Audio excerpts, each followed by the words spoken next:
Well, hello everyone. Welcome to the show. This is FSP slash Ultimate in the PM. Yeah, we are here on a Thursday night at 8 p.m. Eastern Time. Today is September the 18th, and we are going to be rolling because we got some stuff to talk about. It was a little bit weird last week because we didn't have Pong here. So it was me for the first hour, then Fuzzy joined in, and then we kind of did our thing there, but it was a fun show last week. But yeah, we are back and rock and rolling with Pong Soul here, as well as Fuzzy to start the show. So looking forward to talking some games. It's been a weird gaming news cycle the last couple months, I would say, because it's like a lot of regurgitated stuff, a lot of not brand new things. Like we kind of covered some of the direct and kind of some of the other stuff on the last show, or on my I did a solo stream the other day, kind of talked a little bit about some of that stuff as well.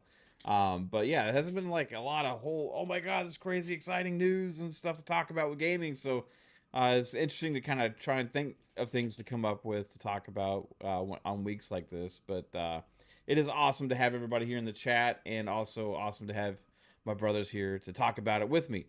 And speaking of brothers, the one and only Pong Soul is here. What's up, Pong? How you doing, man? Hey, doing all right. Good to be back. I don't know, man. It's a little strange. I feel kind of like a fraud. I don't know how long before you pull my gamer card, but have not felt like gaming over the past couple weeks. I've stepped away from Twitter a lot. I just click in real quick to see if there's anything major going. I'm not retweeting, not anything, so I haven't been paying attention to the news at all. So you and Fuzzy are going to be carrying me tonight, Mav, like I told you in the Yeah, background. I So hear you. I used Grok to pull up the summaries of some of the news this week just to see what the hell was going on.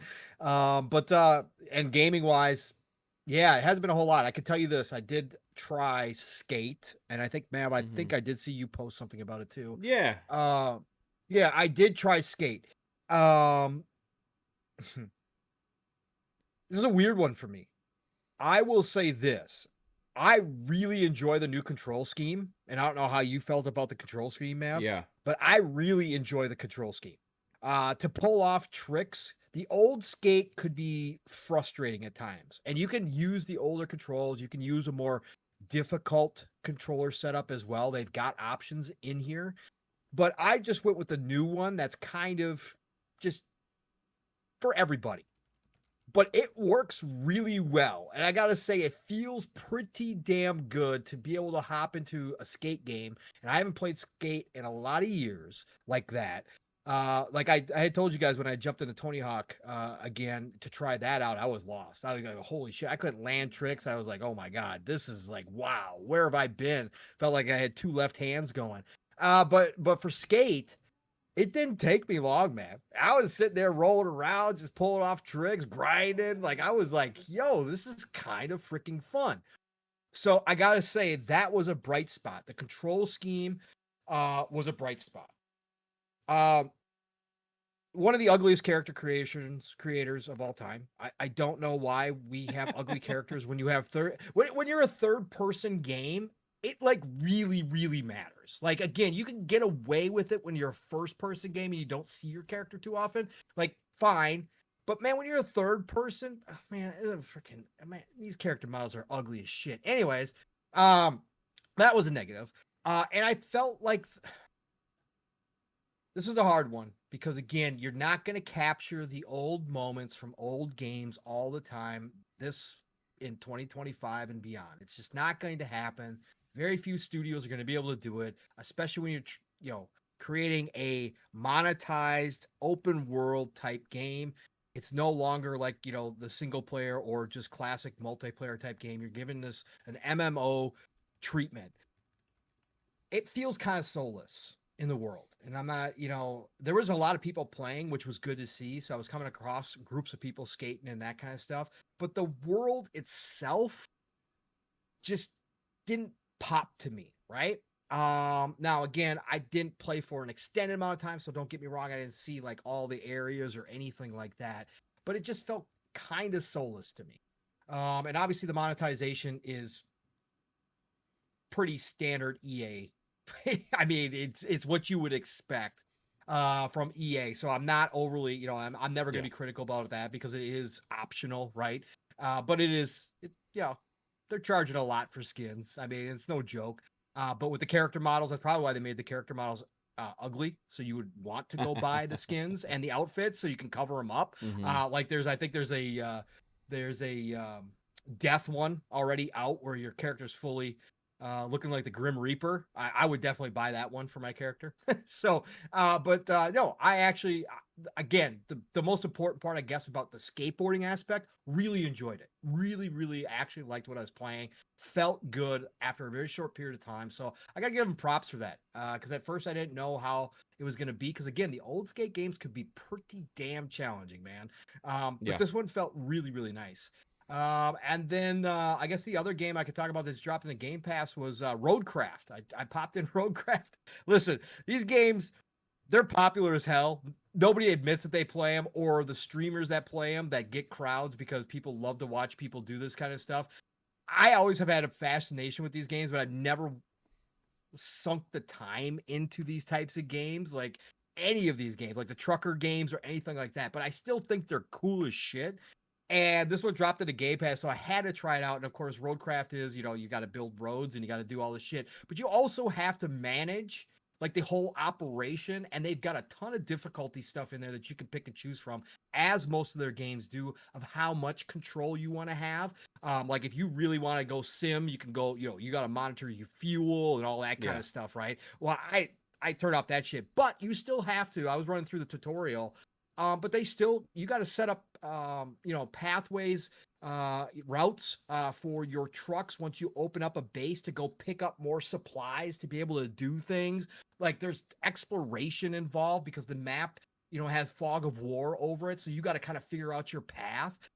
The vehicles feel really freaking good. I drove obviously a 4x4, which is your main truck. And then I also did Road Grader as well already. And the Road Grader was fun as shit, pushing things out of the way. But Roadcraft is cool, man. Again, I just will never spend the time in them. But for a Game Pass game that you just like, you just don't know what to play, drop into some Roadcraft and sit there and chill out for a bit. It's fun as hell trying to get stuck in the mud, getting yourself out of the mud, using the winch. There's all of that. It is. It's really a blast, man. I played one of these games once, Yeah. and I got stuck in the mud, and I tried wrenching, all these other things I couldn't get out, and I just turned it off. Yeah. Turned it off from there. Yeah. Yeah. But Yeah. I was having fun until that moment, Yeah. so it's like, Yep. it's interesting.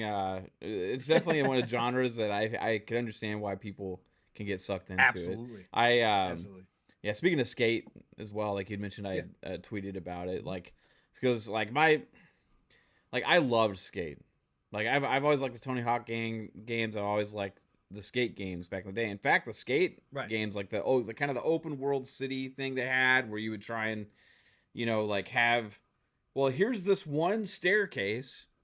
Yeah. And skate was a game like I was like, okay, well, I'm gonna see how good I can do in this one place, and it is like, you just keep doing the trick and trick and trick, try to get as good a trick as you can and record it and capture that video and stuff. And like they had this gritty feel to it, more of a realistic control feel to it. And like it felt more of like that authentic skating game kind of back in the day. I mean, it's still arcadey somewhat, but comparatively to Tony Hawk, which is like, you're doing just crazy shit. You know what I mean? Right. It was that more grounded thing. So when they were making skate, and then I was excited for it, but then when it started to get closer, it's like, okay, what's a free to play thing? Like, okay, well, then I saw the graphics, and I was like, oh, it's kind of cartoony-ish kind of graphics and stuff, and I'm like, this doesn't really feel or look like skate to me, and I'm like, I'm kind of like not vibing that, but I did try it, the other day as well, and I had fun, man. I have to say, like the gameplay is actually kind of what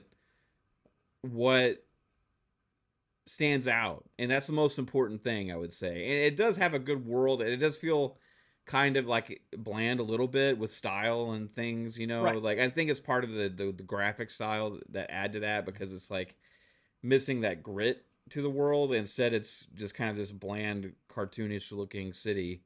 And but there's still all the areas that you can see everywhere that you want to do tricks, Correct. right? So Correct. that's where my eyes are going, like that railing over there, the staircase over there, there's a jump over there, a ramp, you know what I Well, mean? and Matt, And did you get to the point? Did you notice you can add like your own jumps and ramps mid game, like yeah, no, I anywhere? haven't got to that point yet. I Yeah, got you to the can build it. Like city, they and give you then a I've done a couple. couple things. Okay, but if you could pull up the wheel, like I can't remember what button it is. I think it's Right. right button or something, or left button. But you could pull up a wheel and place down a ramp so you can Yeah. actually jump up to higher elevations or higher things Uh-huh. and put it anywhere you want to. So it's kind of cool. And it looks like there's more options for that. So I think Interesting. the core aspect of what I liked about the original Skate, as far as like, hey, find this spot, repeatedly try and do as amazing as you can in that area, like that's still gonna feel alive in this game.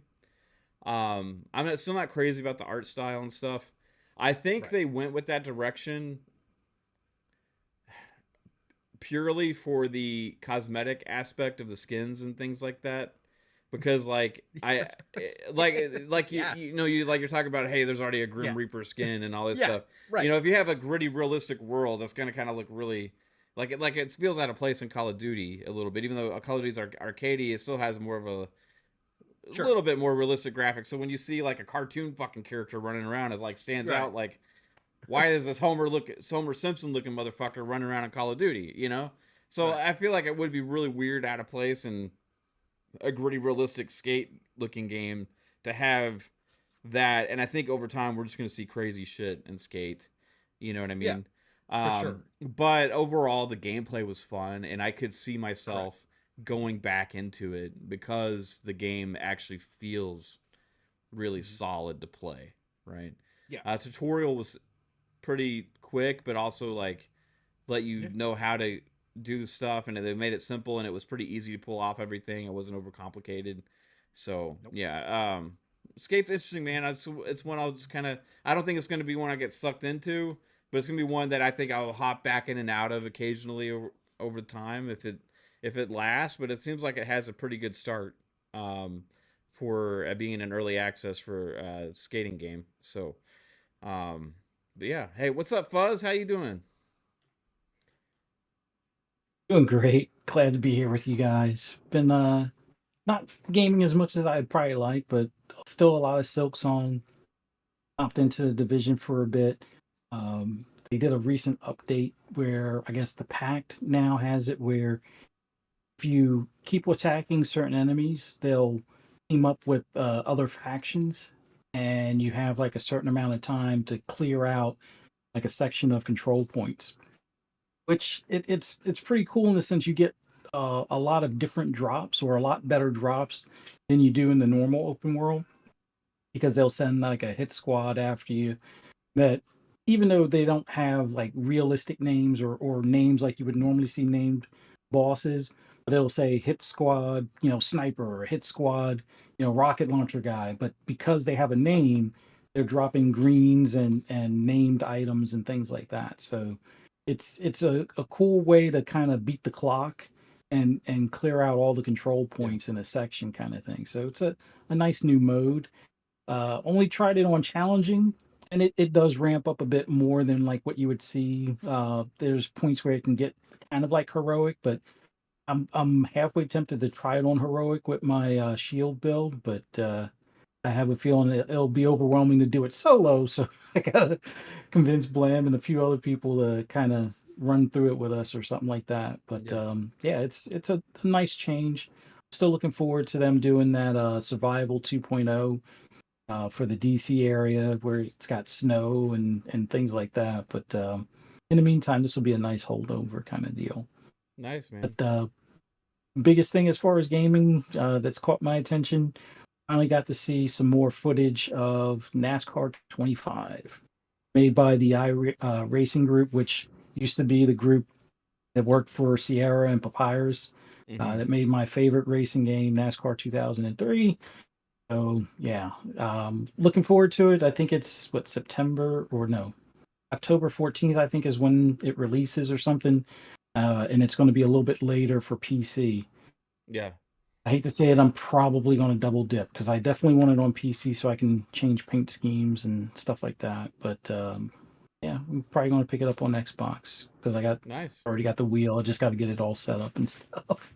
Yeah, there's a couple other racing games that kind of got my eye on too. Well, obviously one we're going to talk about later was the Sonic game that just came out, but also there's a game called Recreation. Um, Yeah. and then there's another sim racer that's coming later, that's coming this year. From and I try to do like research on who this is, but I guess it's a team that's done sim racers in the past and stuff, and I can't remember the name of the damn game off the top of my head right now. But yeah, I think I know which one you're talking about. It's like Ren Sport or something like that, I think. no, it's it has a very on the nose name. Ah, man. Yeah, I'm trying to look it up real quick because I think I had it on my wish list. Project Motor Racing. Okay, yeah. Yeah, it's like I said, it's like very on the nose. So yeah, that's supposed to be coming this year as well. So I don't know. I'll keep my eye on it and see how it does. But yeah, I've still been having fun with Forza off and on, and GT7. So, Yeah. but yeah, that recreation game looks pretty fun. It looks it's not like it's like a over the top kind of like create your own track wreck fest kind of thing. It looks pretty fun. So Yeah. but yeah, man,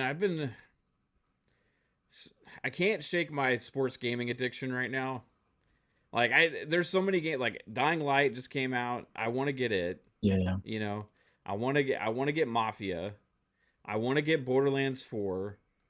And I want to get NHL 26, but that's not going to help my sports gaming addiction at all. In fact, actually, that might just add to it. Because right now, what I'm really doing is hopping between 2K26 and Madden. And I am just having a blast. And it's like, do I break that cycle? Like, because I want to play these other games? Or do I just keep having fun? Because I'm having a blast right now playing my games and grinding the ultimate teams. You know, I'm not buying packs. Don't worry, everybody. I'm containing myself. I'm not buying all the packs and the bundles except for the stuff I earn in the game. You know, but yeah, I'm having blast playing a lot of online matches too, especially on Madden. Trying to rank up on the head-to-head there, and yeah, it's. When I see like Borderlands 4 posts, I'm like, fuck, I want to play that right now. You know, I see a post about Sonic today. Man, I want to get that really bad. I want to play it too.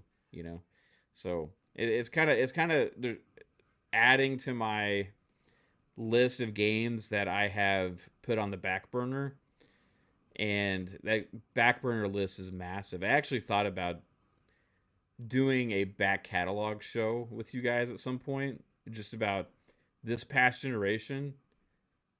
What games are you most regretful that you haven't touched yet? You know what I mean? Because there's like so many. I finally dabbled into Dragon Age Veilguard a little bit. Played the opening sequence of it to get a feel for kind of what it looked and played like. It's super smooth. I thought the graphics were good. The gameplay was fun. How the game opened was fine for me. So I didn't have any issues with it yet, but I'm only like maybe like an hour in or so I can't really speak to too much of it. But it's definitely one I'll be hopping back in at some point. I know that game's polarizing because many people hate it, many people love it. So, but yeah, for me, I just had fun with the first hour of it so far. I thought it was pretty solid. So, that it didn't grab me like the other Dragon Ages did, though. I think the writing is absolute shit now. Well, I'm an hour and a half. It does the first 10 minutes. The writing is absolute shit. But anyways, I didn't have any issues with the writing, and but that's why it's not pulling you in.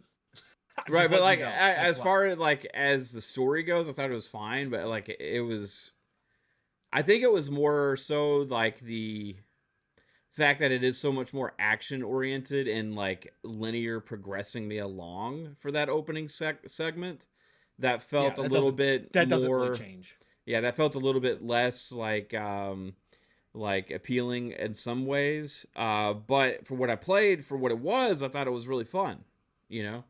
I thought the graphics were great. The combat was super smooth and fluid and really good. It's Mass Effect Andromeda all over again, is what it is. So if you just take it the game for what? No, I don't mean that, because I went back and started playing Mass Effect Andromeda. If you guys remember, like a year and a half ago, or whatever it was. And like I said, if you just take the Mass Effect out of it and you play it as a generic sci-fi game, it's fine. It's a good game. There's good things to it. Like Andromeda's got good combat. The combat's really, really good, right? They refined that combat.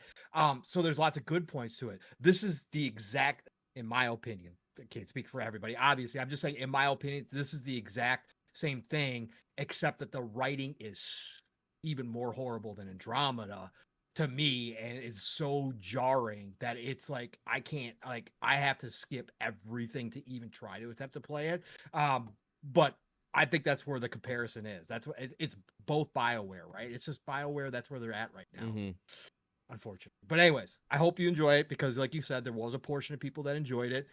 There was a portion of people that got told to enjoy it, so they enjoyed it more, but now we don't even hear anybody talk about it anymore. It's a forgotten game already, just like Andromeda. That's why I use the Andromeda comparison. Yeah.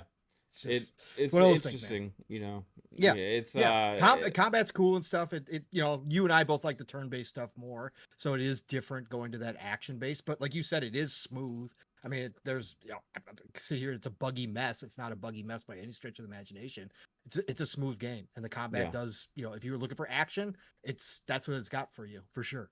1000%. Yeah, I like, in the thing with all the writing stuff, like in all the like whatever anybody else says, like I don't really care, you know what I mean? So it's like whenever I play any of these games, like all the outside noise of like all the stuff going on Twitter and all that kind of stuff, it's like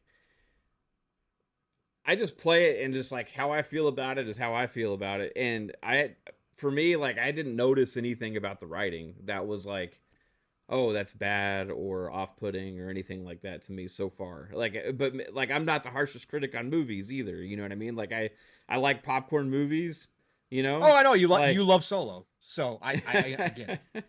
But yeah, like I know. I just like, I just play it to enjoy it. If it's fun, it's fun. And like for me, like I was playing it, right, I was like, hey, this is pretty cool. Like I don't play it like. No, see, the original Dragon Ages though, Mav, the story was what grabbed me personally, right? So if you never cared about the stories, then no. Well, I liked the stories, but that was the main part of it. Like the Dragon Age narrative was a high fantasy adult oriented narrative, right? That was the thing that drew the biggest crowds, and why Dragon Age became such a phenomenon, right? And they slowly gotten away from that to this. The same with Mass Effect. Mass Effect overall, GOAT trilogy, right? GOAT trilogy of all time. But the main, again, there's lots of goodness in there, RPG, combat, down, you know, all that stuff. But the story and the character development is what most people talk about when they talk about Mass Effect, right? They talk about that stuff. Oh, so, the companions. That's why Andromeda was so jarring. Andromeda was so far. That's why I make that comparison. But again, for you, I get it, because you know me, there's lots of games that I don't give a shit about what people. Yeah. You know, when people say, "Oh, that shit," I didn't care about the story in the first place, so whatever, bro. Whatever. That's fine with me. I didn't care in the first place. But so I get it. I get why you say that. So yeah, I like the stories in the other ones. This one kind of picks up off of what happened in Inquisition, and after those events and the way it starts out, it's like we're kind of having the fallout of that, with Solus and stuff, and it's like it just kind of gets you right into it. So for me, it was like, oh, okay, it's interesting to see this transpire at the beginning of this game, because originally, you know, you would have thought that like the entire game, right, would have been leading up to that moment that we got at the beginning of this game. Like whenever I thought about what the next Dragon Age would be, you know, like I assumed it was going to be this whole big thing, and we were going to end in some kind of a moment like this that we got at the beginning of this one. Instead, they do it at the beginning. So it's kind of interesting how they did that. And I'm like, okay, so it's like we skipped a bunch of stuff, kind of moved forward in the timeline a little bit of where I thought we would be, and now I don't know what to expect, you know? So for me, that's in a way that's kind of interesting. But I think the best Dragon Age is still the first with the story. The second one was really good story, but less good world, right? Because you're just kind of stuck in the city the whole time, right? The third one changed formula dramatically, but I loved the world of you're kind of building your base up at the castle. You're going out there doing missions, kind of coming back and kind of having that hub, and you see the benefit, you see the results of everything you're doing. So that was kind of like interesting. You felt like you were leading a war kind of thing, This one, I don't know where it's going to go yet. So we'll see. We'll see what happens, because I don't know. I haven't paid a lot of attention to all the noise out there, so I don't know who I'm going to meet, who my companions are going to end up being, and all these other kind of things. So I'm just keeping my mind open about it right now. But it didn't open as strong as some of the other ones did, but it was very interesting. So yeah, man, it's been a lot of just sports games though. 2K and Madden. I'm super casual with that shit right now. But yeah, we did have a Nintendo Direct last week, and you mentioned you didn't have a chance to catch that, Pong. So did you want to break down kind of what they showed? You want me to break it down for you? Because I know you're I thought you were asking me if I want to break it down, but you just got done saying I didn't watch it. Do you want me to break down everything that I was didn't announced? even know it existed. No, you don't need to break down everything. Was there anything, again, there must have been a couple cool multi-plats to come out of there. Did they have anything? There was a lot big? of multi-plats. Here's what I did see in my brief time on X was I did see some of the Metroid Prime 4 motorcycle gameplay. Yeah. Was that part of that direct? Was that Yeah. That Uh-huh. Yeah. I was really excited for Metroid Metroid Prime 4 when I was thinking about getting a Switch 2. I saw that game. I'm like, you got to be. What year is this, Nintendo? What year is this? I even saw some of their fans calling it out. Right. And I can't remember. I think that was part of, I did see that Nintendo dude, whoever that Nintendo dude that went off and said that Xbox has got no games and PlayStation doesn't have any games and Nintendo's got all the games. I think that was part of what I saw, but I'm just like, how can I'm not saying you can't be excited for Metroid Prime 4. Everybody's been waiting for so damn long. Again, even as a non-Nintendo fan, I was excited for it, but I saw that motorcycle gameplay and I'm like, come on. What are we doing, bro? It's so awful. I was just like, okay, I'm now disappointed. But anyways, go ahead, continue. Yeah. What else was showing? They are bringing back the Virtual Boy. My buddy had one, so I played the Virtual Boy back in the day. That was the worst thing I've ever experienced. Yeah, it was the worst. I had the worst headache. Yeah. I literally had the worst headache after playing. That was not a joke. When everybody said you get a headache, yeah, I got a headache. Are they literally bringing the full? No. Virtual Boy back? So it's in Nintendo Classics, right? Which is part of the Nintendo Online thing. Right. So they're gonna have some games and they'll add them over time. They're selling a separate Virtual Boy like thing that looks just like a Virtual Boy. Right. And it even stands on the stupid tripod leg thing and all that stuff. You put your face in it, but you put your Switch in it. What? Yeah, you put your Switch in it for the screen. So it's not like. So you remember when Samsung first came out with VR and they had the thing. So technically, you could play without it, right? Is what you're telling me? If you held the Switch up to your face like that, I guess, and controlled it like this, but you're meant to put your face in it. Yeah, I know. Like this. I know what we're doing. And then hold the controller like this. Oh, good God. And then you're going to go blind, and you're all going to see is red lines for the next day floating around in your living room. So Oh they're my selling that God. as a separate standalone device Did that they say you how will much? Did they need. give a price point. I they give a don't price know, point? but they are also Okay. selling a cardboard version. If it's too I pri- am so if I'm it's too so glad. pricey for you, they are also selling a I, cardboard version. I'm so we're back to the cardboard. Let me guess, all this shit's already sold out too, right? Let me guess, nobody's gonna be able to find either the cardboard or this regular peripheral. That is ridiculous. I'm just gonna at some point when I want to badly enough play. I'm sorry, y'all, but once I badly enough want to play a Nintendo game, I will just emulate. I'm sorry, I'm done. Are you serious? They're really doing the cardboard? They're bringing back the Labo shit Just for for this. Yeah, just for this. Yeah. You can be able to buy a cardboard VR. Yeah, for this. $25. Fuzzy, you got yours ordered already, don't you? Switch 2 No. ordered. Yeah, you do. Well, I already got the Switch. liar. I got my Switch 2. I have my know. Switch 2, but I'm I know not a you do. Nintendo fan. Like I seriously That's the I mean, funniest quote of all time. Donkey Kong Bonanza is okay for me, yeah. but outside of that, I kind of regret my purchase. Like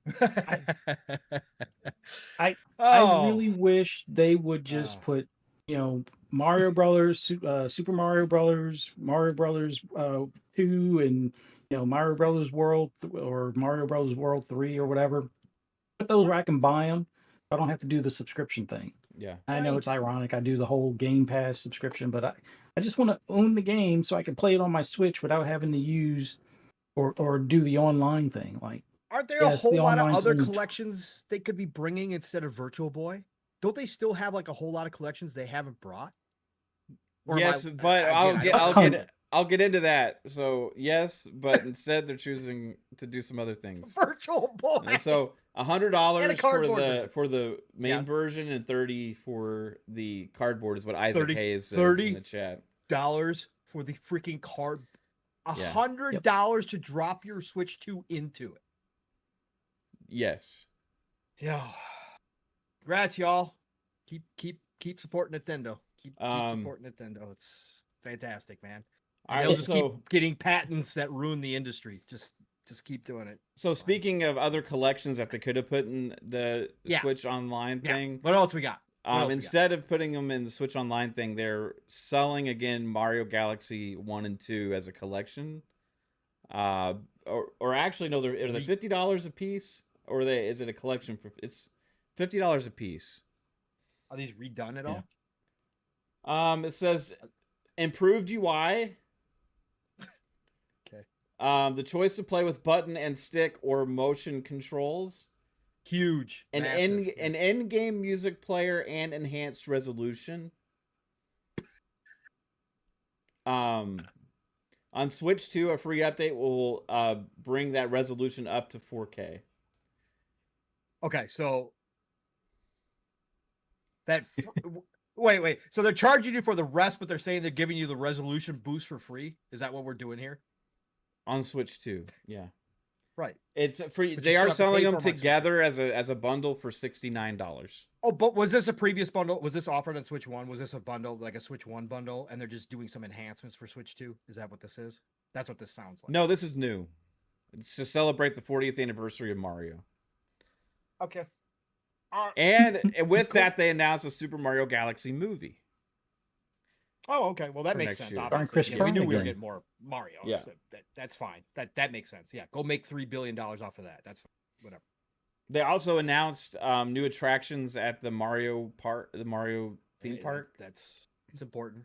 Yeah. Or a new one, a new location it's opening. They announced a new Yoshi, Yoshi and the Mysterious Book. Okay. I'm more in favor of Yoshi games than I am of Kirby games. So yeah. So we're good there. That's Pokemon Legends ZA Mega Dimension Stars, Mega Raichu X and Mega Raichu Y. I haven't talked to Steel, but I'm sure he's pretty hyped about this if they do it right. Because okay, because I think I saw something on those. Right, those were locked to DS. Was it? I think those two were locked to the DS. I ain't got a fucking clue. And had been, yeah, I'm pretty sure those two were like locked to DS or 3DS or something, and they hadn't been anywhere else. So people were excited to see them coming. I did think I saw something about that too. Cool. We got a Switch 2 edition plus Meetup in Bellabelle Park. So it's like basically, the Super Mario Wonder Switch edition. Oh, So it's basically like Mario Wonder add-on content that has like party games and stuff. of course. There's a new Mario Tennis that looks exactly like the last Mario Tennis. Of course. Why would you change? You don't have to. It's got better resolution. Hey, there's a Hyrule Warriors Age of Imprisonment. Like a full new game? Yeah, I think. That's cool. Hyrule Warriors is cool. Hades 2 got its release date. September 25th, same day as TGS. Okay. Resident I saw Evil Hades Requiem 1 is coming back into Game Pass, up. right? Hades 1 is coming Yes, into Game Pass. that's happening. As Yeah. well? Okay. Final Fantasy VII Remake Integrate was shown. Tamagotchi Life. Oh, we're bringing back Tamagotchis? Let's Yeah. go. I had a couple Tamagotchis. This one was exciting. Dragon Quest VII Reimagined. Looked pretty good. I did see this. We were talking about Yeah. that because I saw how they scanned the statues in to make the 3D models going from 2D to 3D. I thought that was dope as hell, and it looked really cool on screen. And that one's going everywhere, right? That's going to be Xbox, PlayStation, everything, right? PC. Yes, I believe so. And then you had Monster Hunter Stories 3, which is like a turn-based RPG. You have Mortal Kombat Legacy Collection shown, Dynasty Warriors Origins on the Switch too.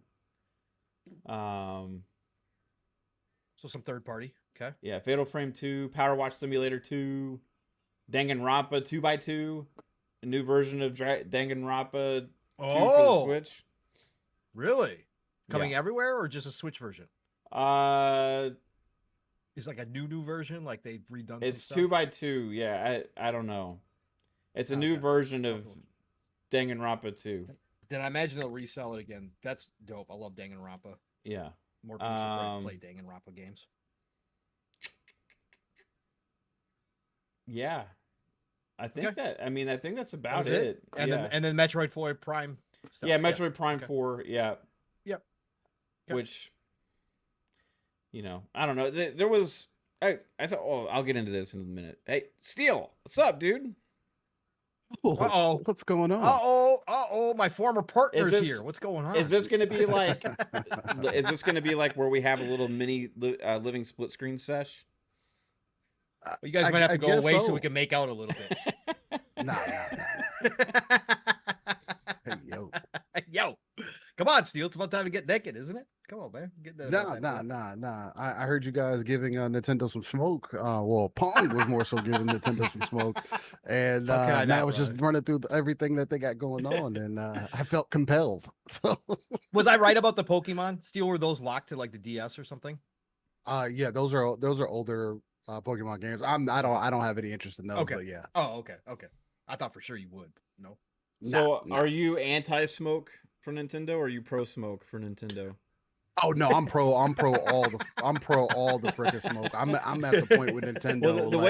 Well, the way you said that, I thought you were going to be like, I feel like I had something to say because Pong was giving him some smoke, and I was like, oh, Steel's taking a turn here. That Direct really has some power over him. This is like Steel hearing from the backstage, like the WWE, and he's got to get in on the action. He had to run in. I was just gonna add on. I was just gonna add on.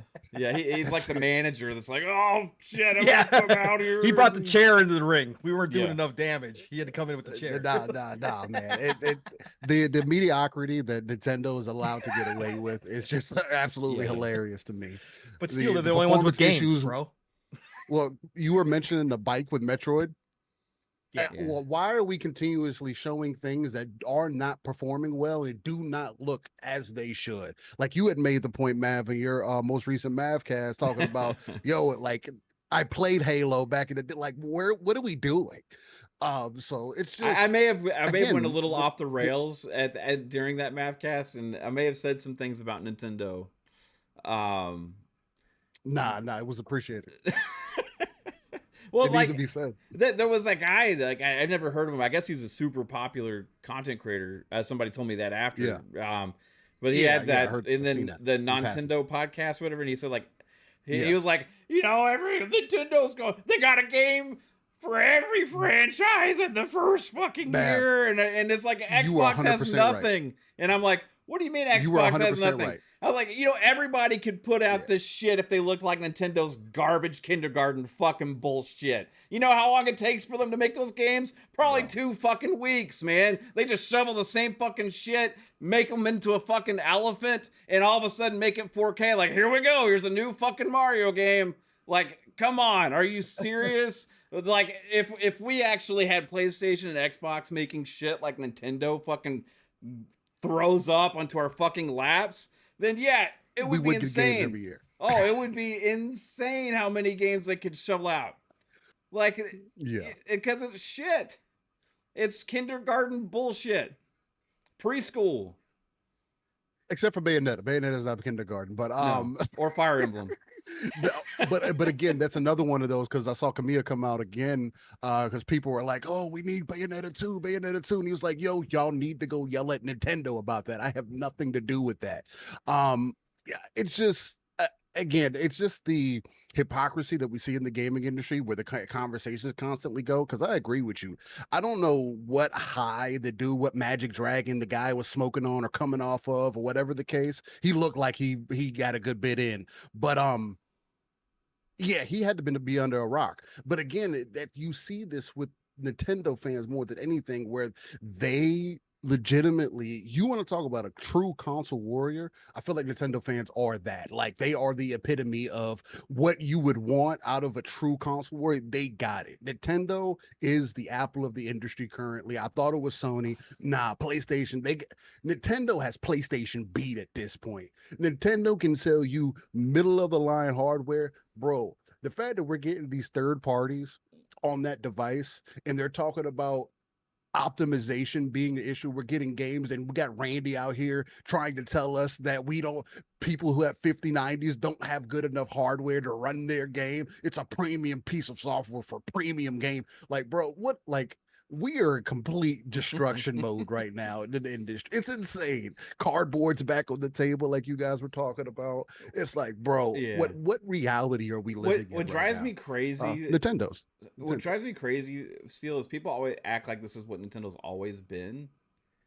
And it's not true, because they stopped after the GameCube. Yeah, they used to push things forward. They used to be competitive with that stuff. And that's, it's like people are like, this is what Nintendo always was. Well, yeah, because eventually they stopped. After the GameCube, they stopped. They said handheld route. Yep. Yeah, this is all we're gonna do from now on, and then we're just gonna just recreate the same stuff all over and over and over again, and we're gonna do the same games over and over and over again, and resell the same shit, and people are gonna just guzzle it up, man, and it's like, man, and it's like, crazy.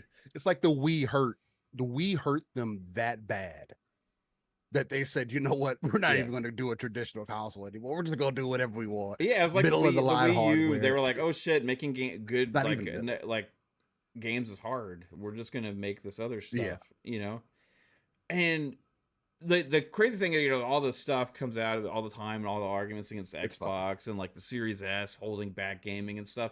Nintendo literally had a fucking entire generation of a console where third parties couldn't put their fucking games on because it was so outdated and bad. You literally couldn't even release your shit on the system. And the Xbox is holding, the Series S is holding games back. Literally, they said, hey, we don't even care if third-party companies can sell their products on our device. And even so much so, even on the new device, they're saying, hey, we're not even going to give you fucking dev kits. If you don't like it, just make your shit for Switch 1. Well, guess what? They can't, because it sucked. There was a reason they didn't put it on there to begin with. They can't all of a sudden magically do it now. And yeah, you were going to finally get game releases on cell phones than there were on the Switch 1 for third party. Yeah, the iPhone got more games. Oh, the games look better too. Like I said this last generation during all this stuff, and I got a major kickback from a couple of shows that I was on at the time, saying I was just like a Nintendo hater. It's like, no, I fucking love Nintendo. You get it twisted. I just want them to be Nintendo again. And at some point, they just stopped and said, "This is our cutting off point."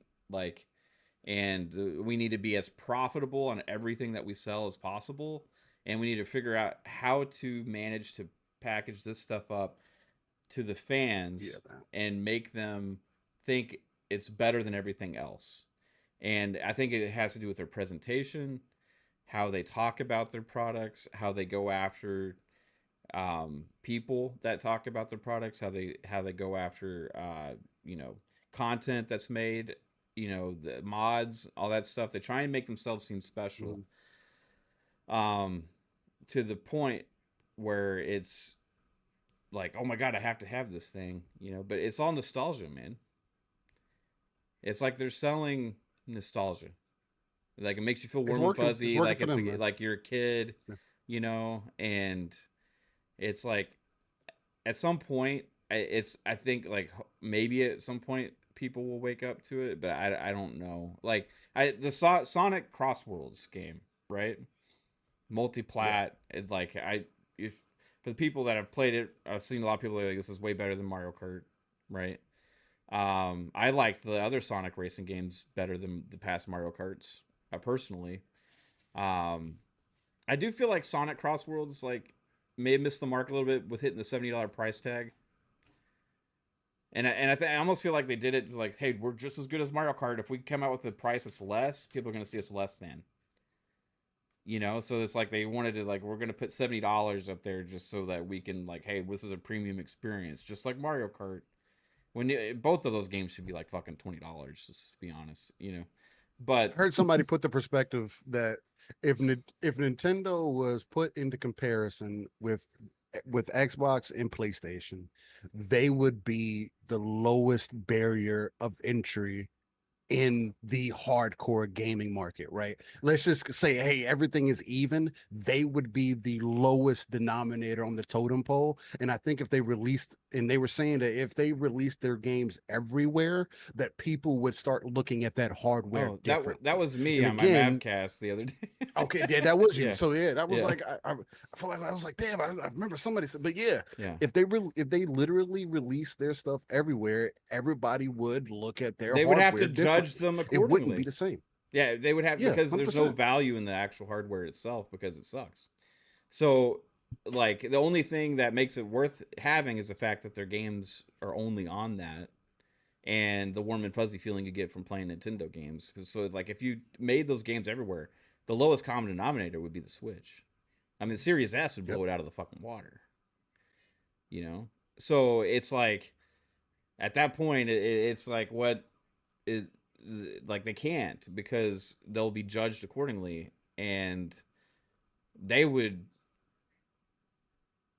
it's like they would be revealed. You know what I mean? Yeah. So I don't know. They're kind of like stuck at this point unless they ever actually decide to get serious with the hardware again. But I don't know if they'll do that because they're not going to make enough profit off the devices themselves. So their entire business model is dependent on this. And I don't know. Oh, yeah. We'll see, man. It works for them. It works. So it doesn't work for me. Just don't get the.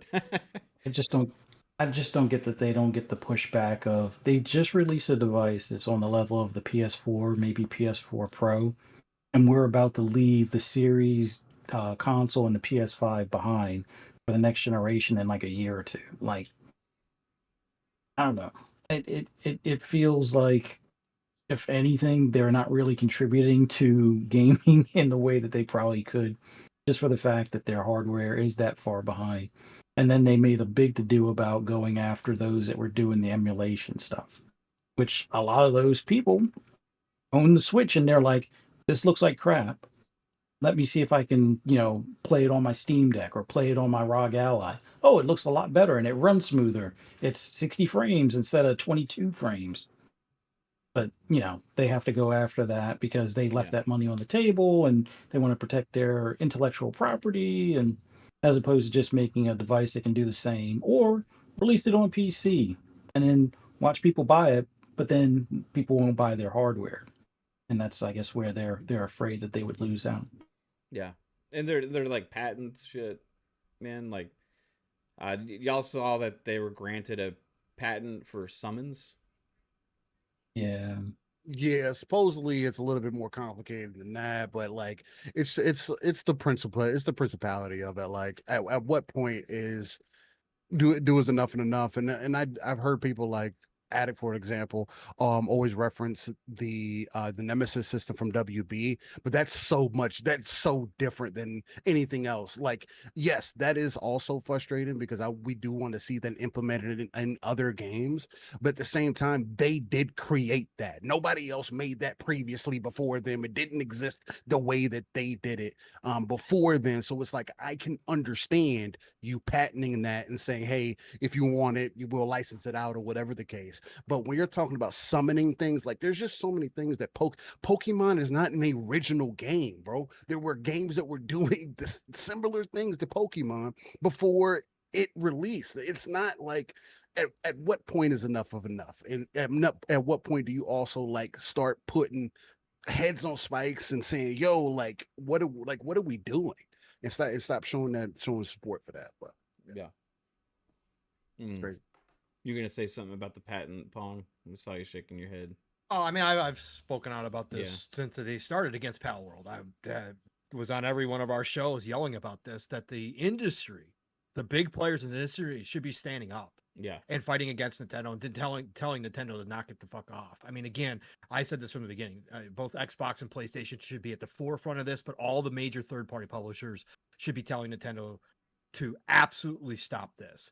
This has the potential, and we talked about this back when this first started with Pal World, to ruin the entire industry if they continue to gain ground or they gain acceptance at the court level to get these patents to go through, whether they're a little more complex or not. We already know on the Japanese side of things, they can get pretty much any patent that they want. Now, the US is where we were supposed to have kind of a protection against them going after frivolous type stuff. But they've got $1 million attorneys, okay? The attorneys are going to play word games and find ways to start patenting things that people might look at and say, well, it's not so bad, but all of a sudden they pull people into court later down the road and they get a judge to agree with them, even if it's not cut and dry. This is where you start winding into these problems, and we can't have this in this industry because, again, where does it ever end? Everybody's brought it up. It's a fair argument. It's a slippery slope. It does happen. As much as people want to say, oh, it would never go that far. Bullshit, because once Nintendo starts winning arguments, you don't think the bigger third-party publishers, since they're not speaking out about it now, aren't going to start turning to their own games and go, what should we patent real quick before Nintendo patents it? What should we patent real quick before Xbox patents it? Of course they're going to do this. This is how it always starts working. And I just see a time and place where this becomes a major issue, especially the small game studios that start making games like a Pal World that all of a sudden are a danger to the big companies, which we already know the major companies are starting to look at these smaller indie studios and AA studios as an issue. They're taking away money from the third-party publishers because they're able to create games almost on the same level, sometimes above the levels of the big boys, which we've seen, especially this year. We've got lots of examples. They're just going to start targeting those smaller developers with some of this frivolous bullshit. And these smaller developers don't have $1 million attorneys. They don't have the bankrolls behind them to go ahead and defend themselves, right? They're going to wind up rolling over and either, nixing their game or changing everything about their game or whatever the case may be. And again, that's not good. That's awful for this industry, but don't say it's not going to happen. Right? We see it in every single industry. Anytime there's an advantage to be had, it doesn't matter. If big bank can take little bank, they will fucking do it. It's business. Yeah. They don't care. Right? And so I have a supreme problem with this. And I think the industry really needs to stand up if they're going to do it at any point here and tell Nintendo to sit the F down and go find something else better to do with their money and time. So anyways. Yeah. Well, part of the stuff I wanted to talk about is Sega, because Sega's been ex-Nintendo competitor, obviously, with platforms, but man, they're on a roll with their games. Like Shinobi Art of Vengeance came out, and it's like really freaking good, plus also got great reviews. Then we have Sonic Racing Crossworlds is coming out in a week from today, I think on the 25th. But its reviews all started hitting, and it's got good solid reviews. But it also had, from the beta and the preview stuff, it had a lot of players, and I saw actually kind of a lot of those kart racing fans, like even Mario Kart fans, being like, wow, this is like better in a lot of ways. And so much so now, like, Sega even came out with an advertisement paying homage to the 90s commercials. I don't know if you saw this, Pong, but I think you'd probably like it.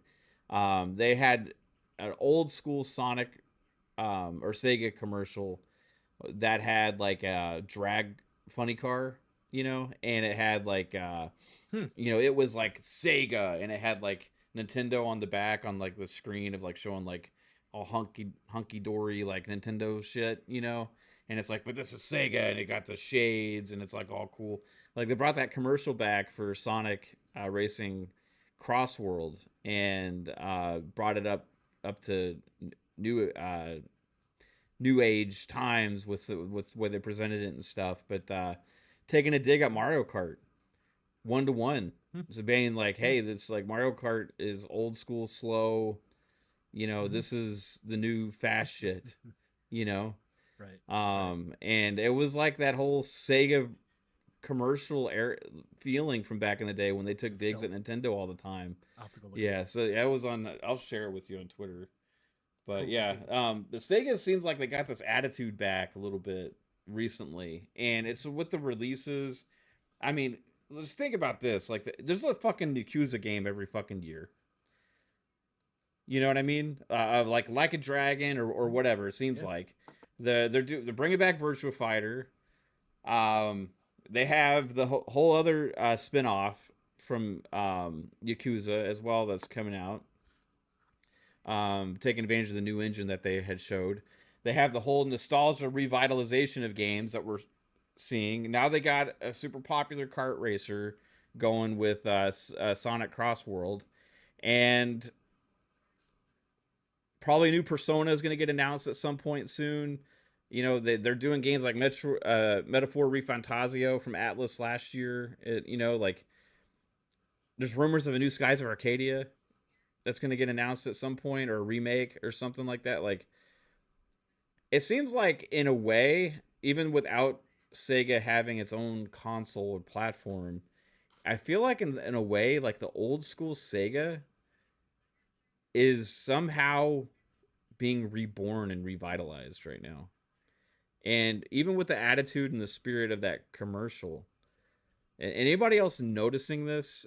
Because I don't know if there's any other publisher out there that is actually on as good of a role for third parties as Sega is, if you really look at everything they have. Fuzzy, what are you thinking about Sega right now with their attitude and all the stuff that they're releasing? Well, I think part of it is part of that partnership with Xbox to some extent. Like, that's kind of helped them bounce back. Like, they've had a Yakuza pretty much like every year, and they've had like a football manager every year, and like almost like a 2 Point Campus kind of thing. But a lot of that being on a platform that sometimes got skipped, at least for some of their RGG stuff, or even the Persona stuff. Like, I think that coming to Xbox kind of opened a lot more eyes, or gave their titles a lot more exposure. Having it in Game Pass definitely got more people that may have never looked at those types of titles to play them. The partnership also brought more attention to them in general, and even with the talks of acquisition during the whole Activision time frame, I think that brought a new light. Now, the fact that they probably didn't want to necessarily be acquired, they wanted to do their own thing. The super game project that they've had, some of the financial backing or partnered deals with Xbox or Microsoft in general has probably helped that. And I think we're at a time where you don't really need to have a platform or your own individual ecosystem to really flourish. Like, look at Capcom, where they had their resurgence of a lot of their titles, Mm-hmm. and Sega's kind of doing a lot of the same thing. So because they're not tied to one particular platform anymore, like the way Square was doing themselves in to some extent, it's also helped a good bit. Not just focusing on one console or consoles in general, but also being on PC, also being on mobile or other devices, whether it's these new streaming devices or even the PC handhelds. It's definitely opened up some eyes, and it seems like they're making games that you would normally see like smaller companies make. Like the Shinobi game is something you would expect from like Devolver or Annapurna or something like that. But the fact that they're reviving that title and putting it in like a modern look with an animated look to it, after like approving or working with that fan project that produced like Streets of Rage 4 and stuff, and then actually going back and making a Streets of Rage, and then hearing or hearing the fans asking about Virtual Fighter and seeing the resurgence of fighting games and making that fighting game and stuff like that. um I think that's a lot of the stuff that they've kind of paid attention and hopped on the opportunity when it was right. So yeah, they're definitely a lot. I guess you could say a lot more comfortable in the industry than they were before. They've also, I wouldn't say gotten rid of dead weight, but they did scale back some of the arcade stuff or split that off, and kind of trim themselves down, which we kind of thought was maybe for the acquisition, but it really looks like they basically focus on what they do best, and that's making games. And they kept on, reinvesting in themselves and reinvesting in titles that are gaining in popularity, like the Yakuza series, where Yakuza with pirates or like a dragon and going back to like a turn-based thing, and just experimenting and things, not being afraid or risk averse like some other developers or publishers are these days. Like if you look at Sony, they seem a little bit more risk averse on either looking at some of their old IP and rejuvenating it, unless it was like within the past 3 to 5 years, um, or even going with like really new IP, which Intergalactic is about their biggest one in recent years. Ghost of Tsushima was one that they're revisiting, but they don't seem to want to revisit anything older that some of their fans have actually asked for, whether it be Bloodborne or Sly Cooper or any of those types of things. But yeah, Sega's, I guess they sat back long enough after licking their wounds all those years ago, leaving the console space, and have learned and grown accordingly. And I think some of that is thanks to Xbox to some extent. Yeah, it's definitely kind of had a close partnership. Remember that whole thing they announced a few years back, like this partnership with Xbox in some regards, and also like the Super Game Initiative and all this other kind of stuff, which I don't even know 100% what that is yet. But I just know they're releasing a shit ton of games, and they're all being received really well. People love them, and a lot of people are playing them. You know what I mean? And it's like, I don't know if Sega gets enough credit for this. And I don't know if it's like a. It seems like there was like this resurgence of Sega attitude a little bit after the Sonic movies started hitting. Because Sonic was kind of like a bunch of bad games, or just mediocre Sonic games, just one after another for a long time. And then remember they revealed the Sonic movie, and like he looked really weird and funky, and his teeth were really dumb and stuff. And then they revitalized that, and they brought out the first Sonic movie, and it was a hit, and it kind of broke video game movie curse a little bit, where we actually had this like fun character Sonic being given this huge platform, and all of a sudden, hey, this is actually becoming a phenomenon a little bit. Then they made 3 of them now, and all of them are been massive successes, right? And it's like you start seeing like Sega kind of have this swag back a little bit. I don't know. I see you smirking, Pong. Yeah. One name, right? Nobody's going to know this name. But this kind of attitude starts at the top. Yeah. As we all know, we've seen this in this industry, right? Your leadership is what drives a lot of who you are as a company, right? Some people are very quiet. Some people we don't know, like, the heads of Capcom. Really don't know who the heads of Capcom are, right? But this guy, Shuji Utsumi, was made COO of Sega back in January 2024. He is an old school.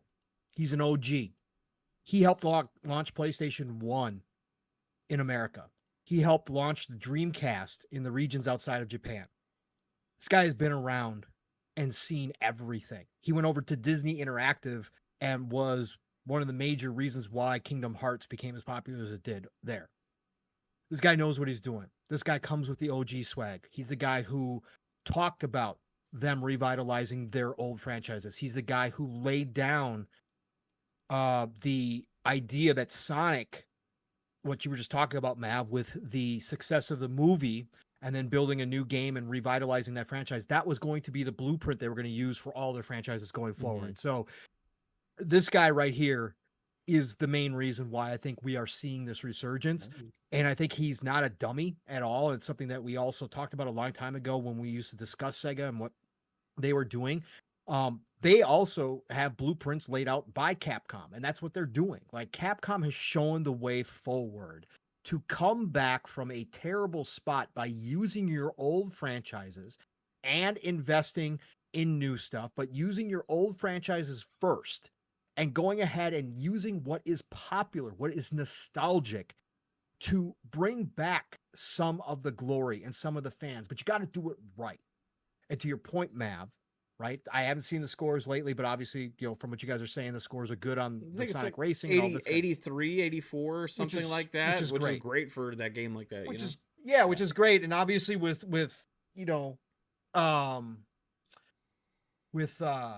what was I going to say? The latest Sonic wasn't the biggest hit in the world, but it did pretty dang good, right? And so this is what he's following along with, is watching these other companies kind of bring themselves back, much like we're seeing Square Enix look over at Capcom now and decide to follow that same pattern as well. So I think this guy, Shuji Utsumi, is the main reason, and he comes from the old school when they had the attitude map.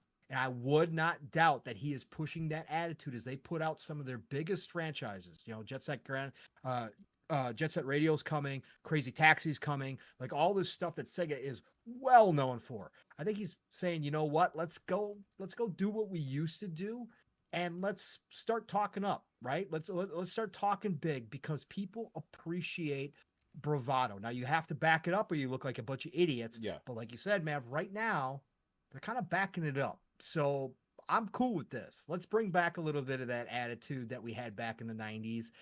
Let's do that. So yeah. That's all I got. I put that ad in the DMs, by the way, if you want to check it out. Thank you. I'll take a look at that. Yeah, for sure. Yeah, we got a $5 super chat from the one and only Mac 22TH54. Appreciate the $5. It says, "Heads up, guys! Nintendo is putting forth a pattern on mantling and on mantling and jumping, and they're thinking about patenting how you hold the controller." Hashtag SMH. Yeah.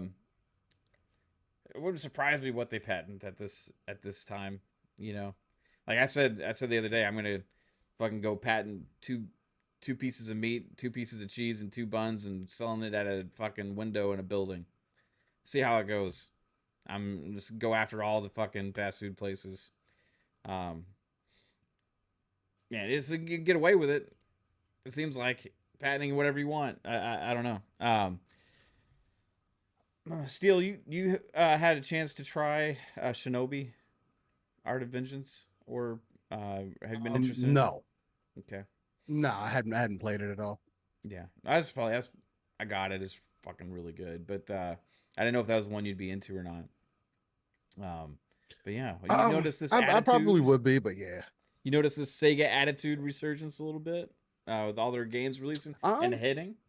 I mean, I like the energy that they were coming with, giving that slight, shot to Mario, as you were mentioning. I don't know. I've been seeing a lot of up and down things about Sonic Crossworlds. Some people were saying, "Oh, it didn't feel good." So other people were like, "Oh, well, when you're playing on Supersonic and you change this camera angle, it makes it feel completely different." And oh, why isn't this there by default? So it seems like there's some little things there. But yeah, I definitely was more interested in Sonic racing than I am Mario. It just ties back into that kiddie style or the kid like nature that Nintendo has just played so much into. And again, we say that, and the majority of the gamers are over the age of 25. You know what I mean? So it's like, I say it's a kiddie thing, but these are grown folks who are playing these Yeah. games. And when you're just seeing the comparison between, I mean, again, I think it continues to iterate why I always felt like Sonic was the cooler character, right? He's always been kind of the bad boy in the industry, as far as like gaming icons go, especially in comparison to Mario. Um, and with Sega, I mean, they just they gotta hit their next upcoming games out of the park. If Crazy Taxi is gonna hit, because I mean they're redoing that. I saw some people getting hype about that on the timeline again, like they hadn't seen that before, so that was interesting. And then stuff like Golden Axe, if what they're doing with that is going to end up being hitting the way that we think, if it's going to end up being like they showed, that's going to be really impressive. I mean, Sega has a lane to really take over here. And again, I mean, a lot of that is going to be in partnership with Xbox. Xbox has kind of been there for them from the beginning, and I think it's going to give them a proper runway. I think a lot of those games are going to end up being in Game Pass, because it's one of those things where, hey, if you remember these titles, we want you to get back familiar with them, or if you're new to them, hey, here are these things that we want you to experience, and they kind of go from there. So I mean, I like what Sega is doing as far as that goes. Sega has plenty of IP they can take advantage of. Hey, I think they should keep doing it. I mean, again, Sonic Frontiers, what that Spawn was mentioning, it actually did extremely well for a Sonic game, right? I don't know if it did Sonic Adventure 2 numbers, right? But that's also kind of separated out, because people separated out from Sonic Adventure 2 and then Sonic Adventure 2 Battle, which is technically two different games. Battle being the updated version, with some quality of life features, child racing and all that stuff, child garden, all that good stuff. So I don't think the metrics as far as that goes is in there. But yeah, I mean, they got a proper runway. The third Sonic movie did really well. As far as I know, I still haven't seen it yet. Still need to. It's on Amazon Prime. Matter of fact, I saw that earlier. But anyway, I mean, I'm excited, man. So having Sonic back in the forefront, I think out of all the main characters that you can think of, as far that are gaming representatives, Sonic is still high on that bar for me, high on that totem pole. So Yeah. the more if I can see of his face, the better for me. Yeah, and it's too like hype around some of the new stuff too. Like anytime the new Yakuza, or not Yakuza, the new Virtua Fighter project is shown, it's Virtua like, Fighter 2, yeah. Virtua Fighter also. This will be my first time playing Virtua Fighter. So when this next one comes out. Yeah, and it's like there's a lot of hype around that because people sense this like revitalization of the IP, and it's like, wow, that looks like no other fucking fighting game out there when they show it, right? So there's a sense of excitement and hype around a lot of their IP. Like anytime any new Yakuza like a Dragon thing is announced, it's like everybody's talking about it, and it's like the speed that they get out content is pretty crazy. This list of some of the last things they did was Yakuza 0 Director's Cut, for the Switch 2, Warhammer 40,000 Space Marine. I didn't even know the remaster. I didn't even know that was Sega. The one that they just released. Virtua Fighter 5 Revo, 2 Point Museum, Sonic Rumble. I think, is that a PC game? Sonic Rumble. I'm not even sure what Sonic Rumble is. Sonic Rumble? Is that mobile? It says an upcoming party battle royale game. Has that been announced? Nah. Oh yeah. Looking at it right now. I didn't know about that. Yeah, Android PC. Yep. So it is a mobile game. Yep. Sonic Racing Crossworlds, Shinobi Art of Vengeance. They have Puyo Puyo Tetris, Like a Dragon, Pirate Yakuza in Hawaii. The Demon Slayer games, which I think there was a Demon Slayer game that just came out that like was breaking some records or Yeah, something. Comic Chronicles 2. Yep. Yeah, like I saw Yeah. like people were talking about how many people were playing that. I was like, that's crazy. You They're just know, doing the right stuff, man. They're making the right choices. yeah. It seems like everybody's just loving everything they're putting out right now. Yakuza, Kiwami, Super Monkey Ball, Banana Rumble, Sonic X Shadow Generations. I know a lot of people really loved that Sonic that came out last year. But yeah, I mean they got lots of stuff. There's a Total War games still. So yeah, everybody, I like the new attitude. I can't wait to see what more's announced. I think they got a lot of stuff that they haven't shown us yet. I know like even on this list, a lot of those games that we saw the snippets of during the whole like revitalization project they have or whatever, isn't even listed in these upcoming games. So pretty cool. Persona 4, the Persona 3 Reload. I just bought that for my daughter. Hey, she wanted it to get, she's like, I want to play Persona. It's like, okay, Nice. sure. She's like, but I want to play like 3 and then 4. It's like, okay, where did this come from? All right, That's kind of fire. fine. Yeah, I'll get it for you. Say no more. Yeah, man. It's just like it's just cool to see. I wish like this was like the state of all publishers. You know what I mean? I feel like last generation, a lot of publishers got off track chasing trends and forgot who they were. And there's still, I understand there's some of that that's still like, because video game is iterative and you're always going to kind of go with what's new and popular. But I feel like a lot of the Japanese publishers started rediscovering themselves this generation and have kind of gotten back into like who they are. And Sega is one of those. It's Capcom was one obviously as well. But it's like, hey, let's be the best version of ourselves in the games that we make. And that's what's going to be what becomes popular.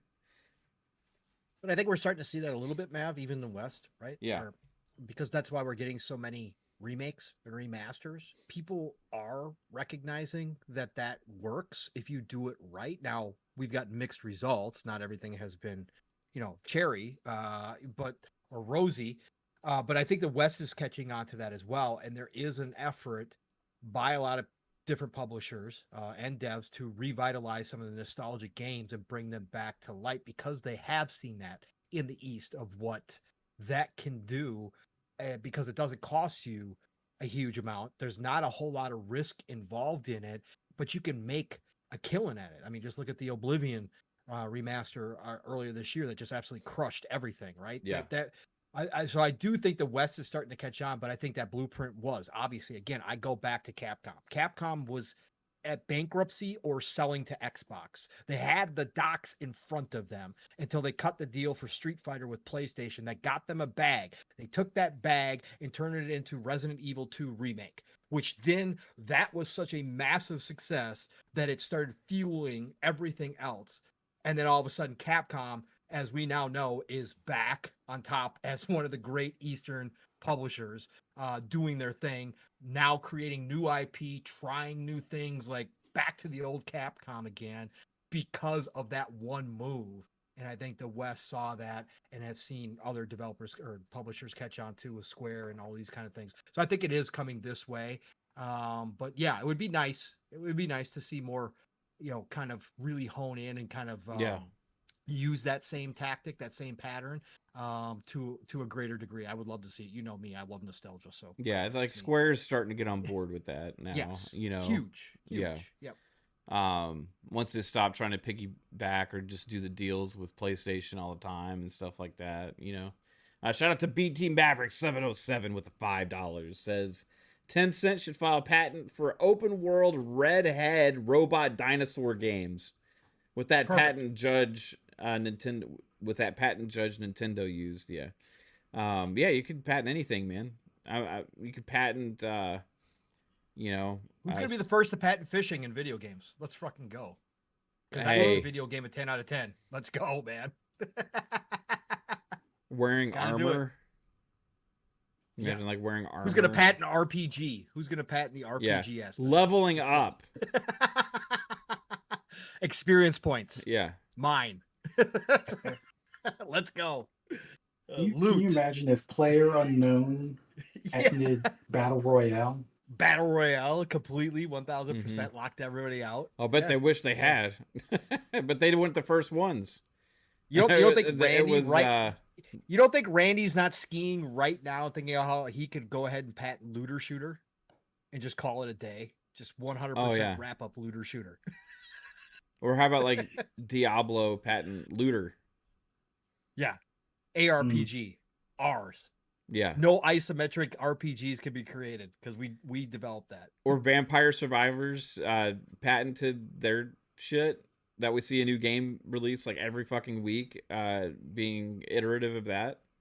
Yeah, they actually created the genre too. So yes, they could go ahead and do that. Yeah. Why not? We'll just have one game in each genre. That's it. 100%, man. That's what we need. That's Why have gonna anything kill else? I mean,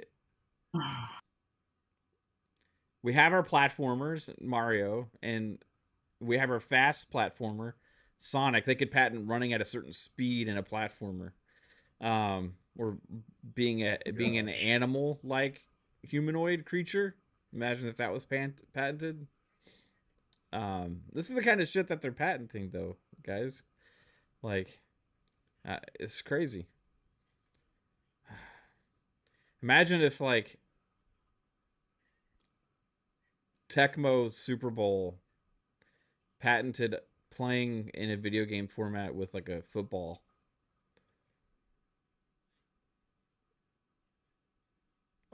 We might be. We got mad. Yeah, I guess so. Say You know only what I'm one saying? football game these days. Right, exactly. I don't know, man. It's just so crazy. Like how they're. I don't know how it's granted. First off, like I don't know. I don't understand it. I don't get it. Yeah, man. I'm grasping at straws here, looking for something else to talk about. There's been absolutely no fucking gaming news. Oh yeah, I remember what I was wanted to talk about.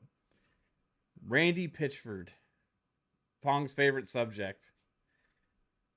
Randy, good old Randy. He reminds me a lot of. Making it worse. Jesus Christ. Whose dad is it in South Park? It's Randy. Cartman's dad? Is it Cartman's dad or is it? No, Kyle's I think dad? it's Kyle's Uncle. dad or Stan's dad. I can't ever remember. I thought he was like the uncle or something that does the hunting. No, he's the dad. okay. He has like the mustache and he does stupid shit all the time. Him and his wife get in that's, fight all the time. She's Stan's dad. Isn't Stan's yeah. dad. Yeah, that's right. Yeah, he reminds me of that Randy a little bit. No.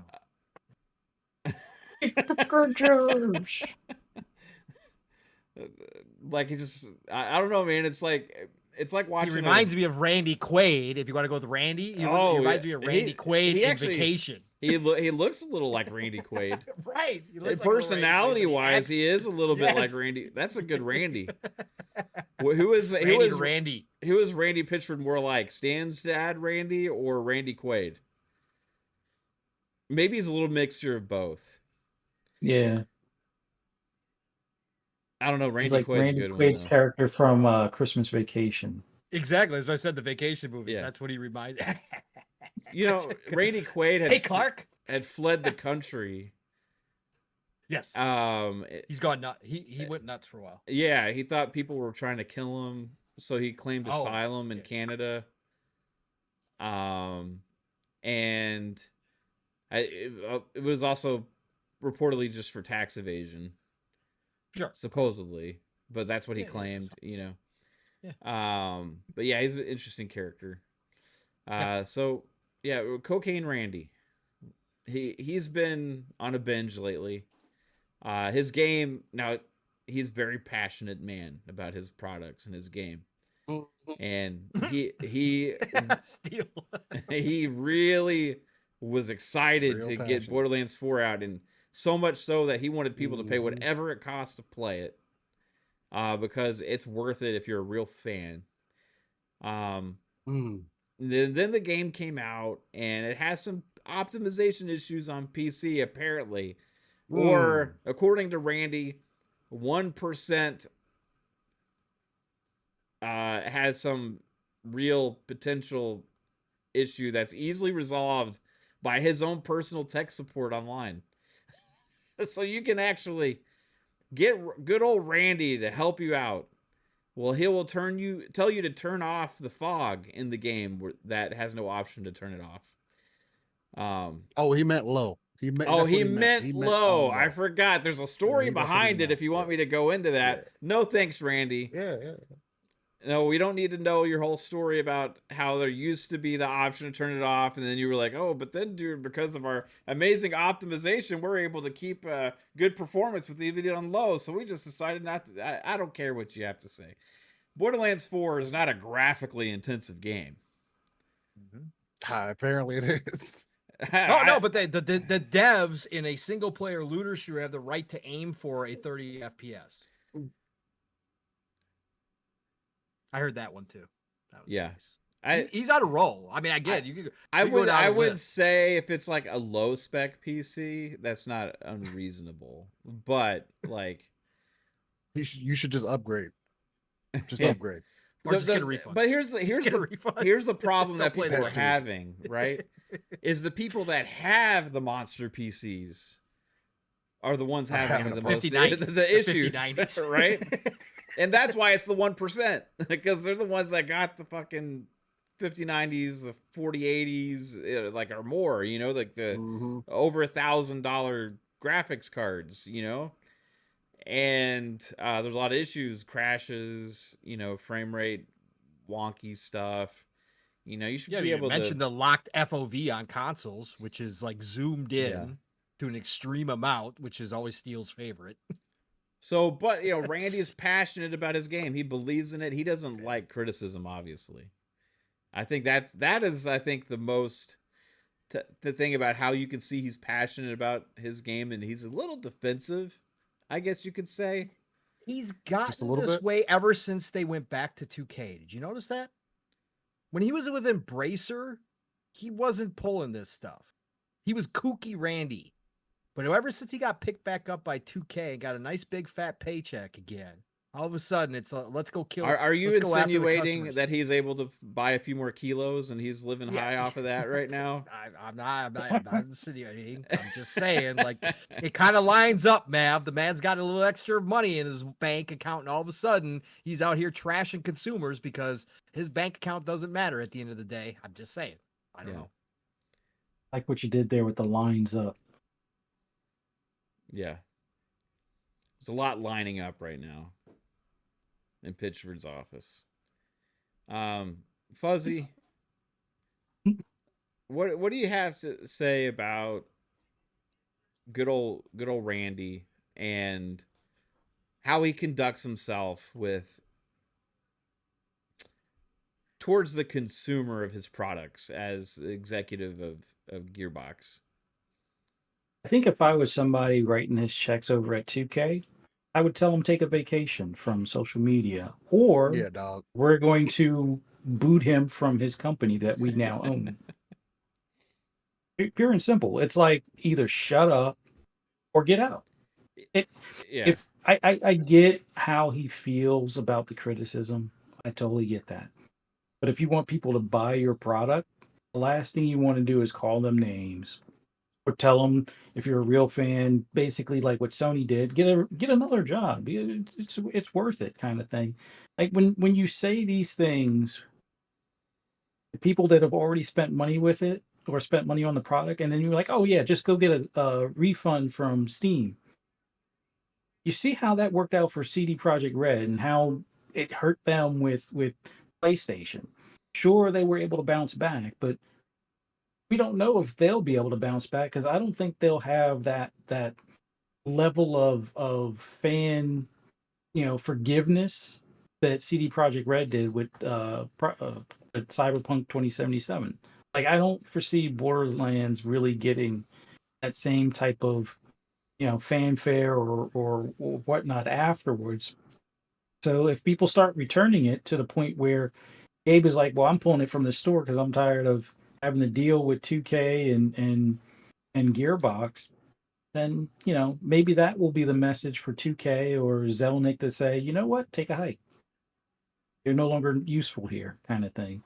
Oh, by the way, we still own 51% of the shares. You can cash out and take a vacation.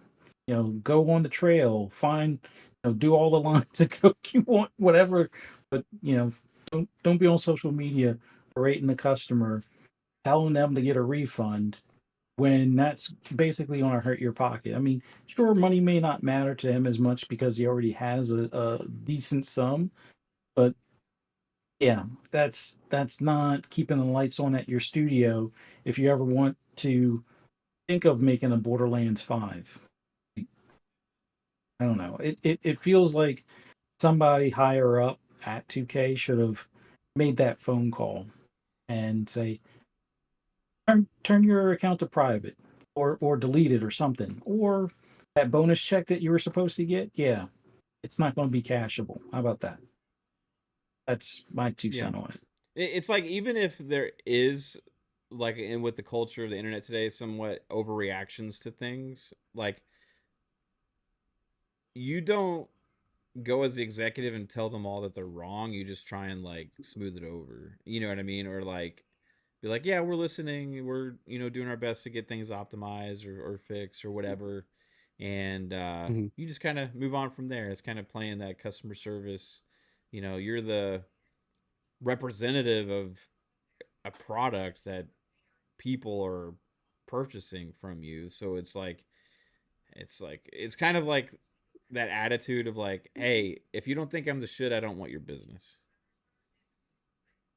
And that's not like a good mentality to have, especially for a business that is such a mass consumer item like this. You know what I mean? Like, so yeah, it's especially one that with a company that where it's, the shareholders and all these other things too, where all this PR actually really matters for bottom lines and stuff like that as well. So yeah, it's just not really needs some PR training, or just needs to be removed from the ability to interact with media and fans online, I think. What's your feeling, Steel? It's just insane the way the man has just been trying to run a little bit of defense on this damn game. I mean, apparently the game is doing what it needed to, right? For everybody that was a fan of Borderlands, then all their worries and everything, they seem to have nailed the things that people were looking for. But you have performance issues. We have another game that releases day one that has blatant performance problems. And you can say, oh, it's Unreal Engine or whatever the case may be. But the way that Randy, at least, especially, is just keeps continuously going to bat. It's like you are literally doing more harm than anything and demonstrating that you are literally clueless. Like, I get that you're the you're the creative behind everything. And yes, you probably have way more of an idea than I do. But at the same time, two things can be true. You can say, hey, it works great on higher end hardware. And I can also tell you that you quite obviously did not optimize for the lower tier hardware. And because the other thing that is also hilarious, because he's running and telling people, oh, well, you need to upgrade your hardware. You need to do this. Oh, it's not our fault that you're trying to run it on this spec. And it's like, but you're running it on console. And console is typically a lower spec, I would consider mid-tier, if anything, as far as PC goes. And it's struggling there. You got memory leak issues. There are things that just like, bro, especially coming from 2K, like you also have a publisher that is behind you that has a major game that they're getting ready. But besides the point, they got plenty of money. There's just no excuse for this for these things to be happening. And then the guy to be talking the way that he is. Again, to Fuzzy's point, yeah, man, I would have sent this as soon the first 7 tweets he sent. I would have said, yeah, man, go ahead, clock out for me. I'm a paid leave. You good? I don't need to see you back for 6 months. You were doing damage. The movie wasn't good. You're you're telling people to refund the game instead of being like, hey man, we hear you. We're working on it. You know, you're just blatantly, you're so hard headed that it's just like, nah, man, if you don't like it, oh well, your loss. It's like, huh?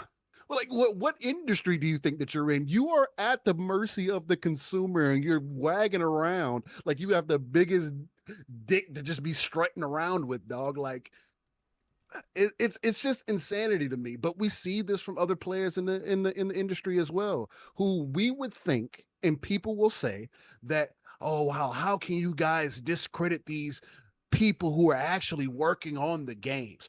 Well, quite obviously, the consumer knows something they fucking don't. Or maybe we just have a higher standard and we like to actually get everything that we paid for, not just a little bit, because the thing on console, especially, it's bad. I have never seen a game, especially a first-person game, where the default field of view on console is the same field of view as you zooming in to aim your gun. That is absolutely terrible. Like, who was playtesting this? And Randy, you're defending that? You're like, oh, well, let me put a poll up and let's see what's important to you guys. Do you want a field of view slider? Do you want this or do you want that? 80% of people said field of view. And then he tried to make an excuse. Oh, well, it's something that we'll look into, but it was really not on high a priority on our list. And then, oh, well, we see that 80% of y'all want our field of view slider on the console. That's what we'll do. No. What year are we in? It's like further and further, it's just more exposing tends to happen. Not even tends, is continuing to happen. And more we can get that curtain pulled back, I think it's going to be better for everybody. But it's just it demotivates you. Because it's like, if there's a few times I was like, Borderlands is looking good, man. I've seen good things. Tiny Tina, I thought it was solid for a Borderlands experience. People are saying this is like exactly what it needs to be. It's the exact predecessor, the exact thing, the sequel from Borderlands 2 that we were looking for. If you thought Tiny Tina's was good, this is on a different league. I was like, oh man, that's dope. And then I see Randy on the timeline. Well, you broke boy. You better upgrade your hardware, while telling me that you could get it on console and it's running right. It's like, oh, come on, man. So it's ironic. It's funny in a lot of ways, and I don't know, man. I guess people are just adamant about destroying their own product. Seemingly. Yeah. I mean, this guy's been involved in multiple controversies in the past, as well. It's not like this is his first rodeo with stuff. I mean, there's been some way more serious shit than him just ranting to fans on Twitter, But yeah, he's that kind of a crazy at this point for me. I was telling Pong before we went live, it's like it's just entertaining to watch this guy just like say all this shit. Like I don't want all the other developers at Gearbox and all the people that are actually working and trying to make things right for fans and doing all the right stuff to have everything that they do diminished because of a clown. You know what I mean? And that's kind of like the situation that it is, because like it's not their fault that he's out there doing this stuff and saying these things, right? Like they're go out there, they're trying to make their game, they're trying to make it as good as they can. Yeah, maybe there's some issues. They put out a statement that they're working on it separately from his, you know what I mean? But then he's like, it's unfortunate because he's the face of Gearbox. Yeah. You know what I mean? And in a lot of ways, he's the face of Borderlands because of that. Like who was promoting the movie? Remember at the Game Awards, he's like, yeah. And here's Randy Pitchford, and Randy's like, everybody take a look. I'm hanging out with fucking Kevin Hart on set of a movie. Like, we don't care. But it's like he's so, look at me. All that matters is what I think and care about, like in what I say, that it's like diminishing what is mostly being praised as a great game, right? But instead it's being mocked because of all of his statements online. It's getting drugged through the mud more so than it would have just for having optimization issues, right? It's because of how he's acting and all this stuff that it's coming back that way. And I feel bad for anybody else associated with the game, making the game, putting it out there, that he is tarnishing what you're doing, right? Anything to add to that or say to response, Pong, regarding good old Randy? Not a whole lot. I mean, this isn't. I mean, again, I used to defend the guy because to me it was more. He was kind of a joke.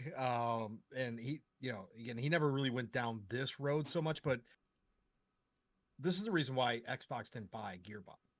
Again, people who don't know, when Gearbox needed to be sold before they went to Embracer and stuff, the word is that they first went to Xbox, and Phil said, "We'll buy you, but Randy can't be in charge." And of course, this is Randy's baby. So there was a lot of major controversies at the time. Correct. Would make a lot of sense why Randy wouldn't be allowed to be in charge still. Right. Right. But I mean, this is right. Yeah. What I'm just saying though is Randy has been at the center of a lot of BS, right, for a long time. Again, I used to just laugh him off because he was just kind of a joke. A lot of the time, he just was so wacky. Whatever. I mean, he's just goofball. And all the interviews, every time he shows up at one of the launch parties or anything, he's just a goofball, man. But anyways, be that as may, again, things have turned, and yeah, it's dragging. The sales are fine. I mean, again, I just looked. There's almost 200,000 players playing concurrently on Steam right now. Like, again, the game's doing fine. It's got a 61% on Steam, which sucks. But he is just making it worse. Instead of just coming out and saying, "Hey, like most devs, even though I hate the stupid written statements, just put out a statement." Like, Randy, you're on social media. You interact so cool. You can be the face because you do interact with everybody. You send out, you send out codes for the keys all the damn time, all that kind of stuff. So sure, be the face, but just come out and do the standard. Hey, man, just launched the game. We hear, you guys, it's not performing as expected in a lot of ways, and we are currently working on getting some patches out quickly. Like, again, as much as we talk about this, it sucks that we have to talk about this. Like nowadays, how bad most games come out. Most games come out this way now, so everybody goes, yeah, hurry up, please, just get that done, and then everybody goes on about their business. Either they keep playing the game or they stop playing the game and wait for patches to come out. Yeah, and that's the end of the story. And in fact, when the patches come out, if they do get them out quickly and they resolve and the more communicative and positive the team is, you see even more of a positive response from the community. A lot of times, you know what I mean? Especially on Steam, they go back and re-review, and all of a sudden it goes from a mixed or whatever to a positive or a very positive. We hear about those, and they get articles written about, holy shit, Borderlands 4 is now very positive on Steam, and all of a sudden everybody goes, oh shit, time to jump in again, and everybody goes back to playing Borderlands 4. Like, this is a tried and true pattern nowadays. Again, as sad as it is that we have to talk about it this way, it's a tried and true pattern, man.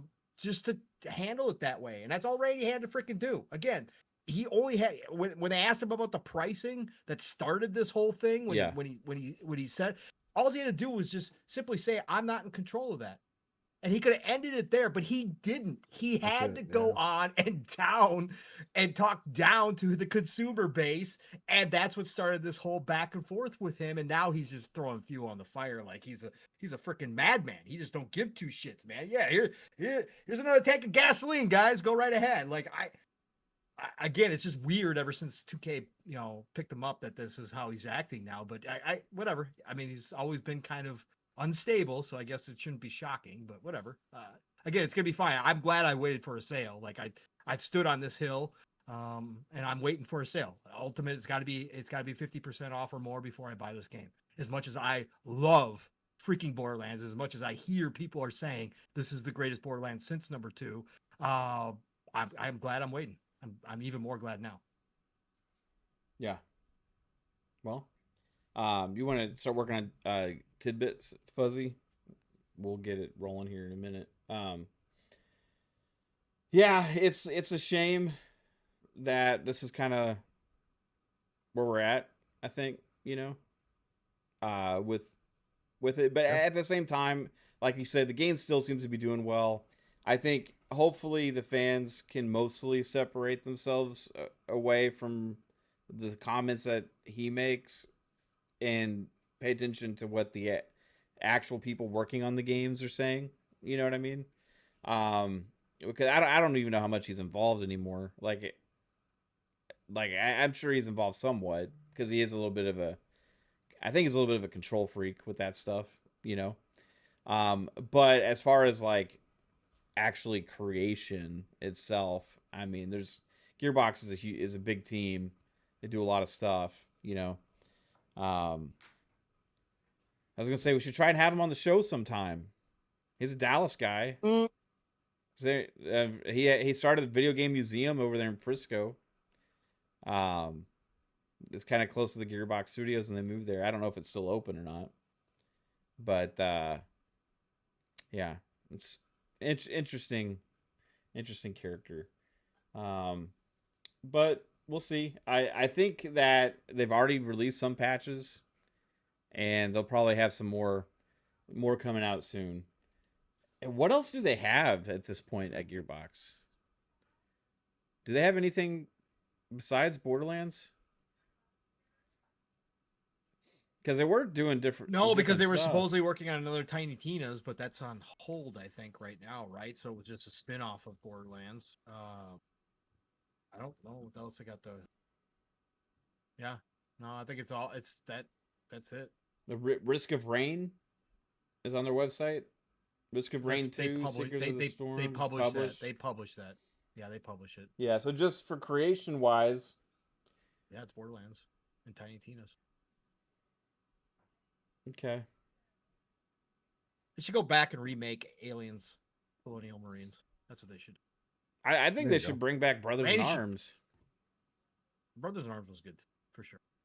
But Aliens, Colonial Marines, it deserves a redo. It deserves a redo. Yeah. They really screwed. Great. I mean, do they still help with Halo stuff? Right now. I mean, they've done some, like, they did Halo. I think they were the ones that did the original PC release for Halo. The first one. Oh, did they? Interesting. You could bring back Battleborn. Bring back Battleborn. Battleborn was great, man. I like Battleborn, personally. Yeah. I did. It didn't, I think it came out at the wrong time. Mm-hmm. What game came out before it that just took off like crazy? And then Battleborn came out, and it just got swallowed. Like, it just didn't have a chance. What was it, Overwatch, or was it? Yeah, Overwatch. Yeah, I think it was Overwatch. I'm pretty sure it was Overwatch. That was when Overwatch really started taking off. Yeah. Battleborn. Yeah. And Battleborn had been in the works for a long time. Because I remember being excited for it for a long time. It was like, oh, another IP from, Gearbox is like this hero shooter, like fighting off hordes of enemies and stuff. I was like, this seems really cool. And where we lived at the time, I lived across the street from a guy that worked at Gearbox. Okay. And this was in a neighborhood where we lived, and like everybody kind of talked to each other. So he knew I was a gamer, and yeah, he said he worked at Gearbox. I was like, oh man, I'm really looking forward to your Battleborn game. It's like it's really cool. Talked to him a bit about it. I bought it day one, right? The characters are great in that too. Yeah, God. And then my birthday was like 2 days later. Yeah. I remember like joking and passing to him about, oh yeah, this comes out close to my birthday or whatever. And he was like, oh, what's your birthday? I was like, oh, it's May 3rd or whatever, right? So then he knocked on my door on my birthday and gave me a copy of the game that they had worked on. I thought it was awesome, but I'd already bought it. So I was like, oh shit, man. It was a game that I thought it was a shame didn't take off. It was fun. I would still play it to this day. I don't even know if it's active. Can you play Battleborn? No, they pulled on the No, servers. I think they closed it Yeah, Yeah. they like closed the 2 servers. years after or something. Yeah. Yeah, Battleborn was. Yeah, it had like increasing difficulty of the enemies, like as they would come. Like you start to get these Waves. big monsters. The multiplayer aspect of it was a blast. Mhm. I remember this was around the same time that a lot of games like this were coming out though and failing. Like I think Lawbreakers came out around that time and failed. There was another PS3 like League of Legends spin-off, like hero shooter MOBA type Mhm. thing that came out and failed. So yeah, that was a time where these companies were trying all these different multiplayer things, and then Overwatch was just the one that just took off. But yeah, They did James Bond Nightfire. Did they publish it or did they develop it? That was actually a decent game. no idea. I didn't even remember. Yeah, interesting. Pro Skater 3, Tony Hawk Pro Skater 3 is on their list. I don't know if they They must have developer something to do with Gearbox it. Software. Gearbox developed Tony Hawk Pro Skater 3 on PC for. I guess For PC? for Okay. PC. Okay, that's what makes more sense. Okay, Okay, yeah. yeah. Penn and Teller VR. Okay. They're listed as the publisher and developer. Penn and Teller VR, FUUU and U. Fool your friends with Penn and Teller, a VR party game for PlayStation 4 VR, Oculus Rift, Oculus Quest, and HTC Vive. Came out in 2019. Yeah, they did develop the Interesting. James Bond 007 Nightfire as well.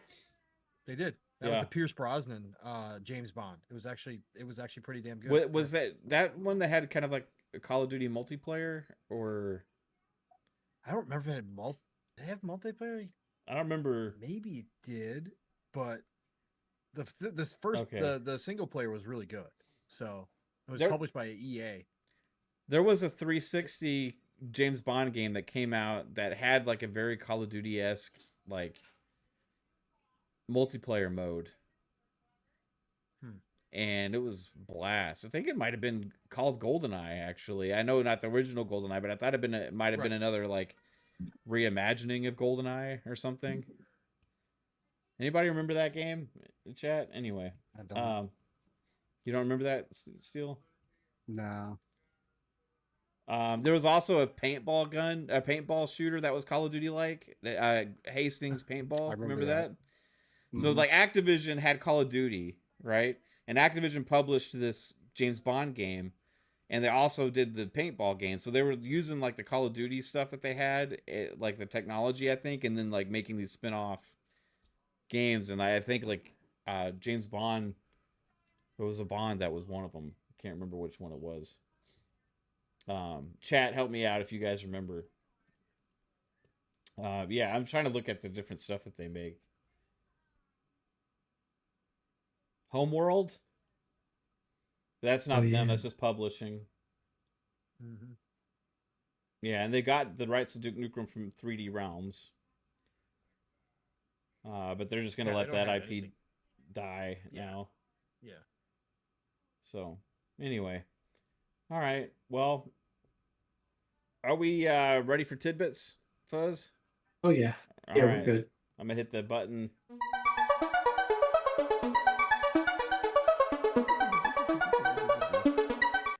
All right, everybody. This is Tidbits, the segment where we look ahead at the games releasing for the week. We'll see what we got. in This store. first one. Yes. Gotta download this. Forgot to come to the console. Yep. I just saw it there in the Sunset. store. It's $44.99, but it's 30. Well, it retails for $44.99, but you can get it for $35.99 if you have PS Plus or if you have Game Pass. It's in Game Gorgeous Pass too, game. right? I'm pretty Yeah, sure it's it's in Game Pass. Yeah. Drop today.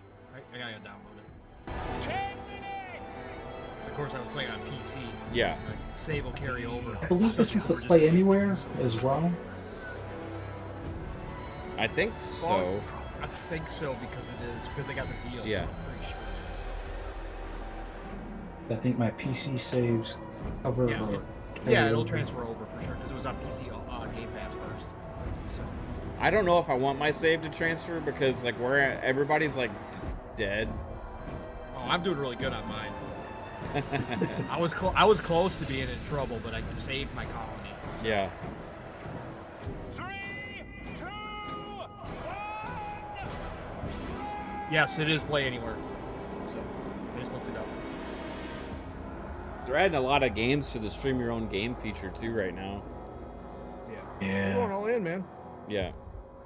I just want to see how it plays on a controller. Mm-hmm.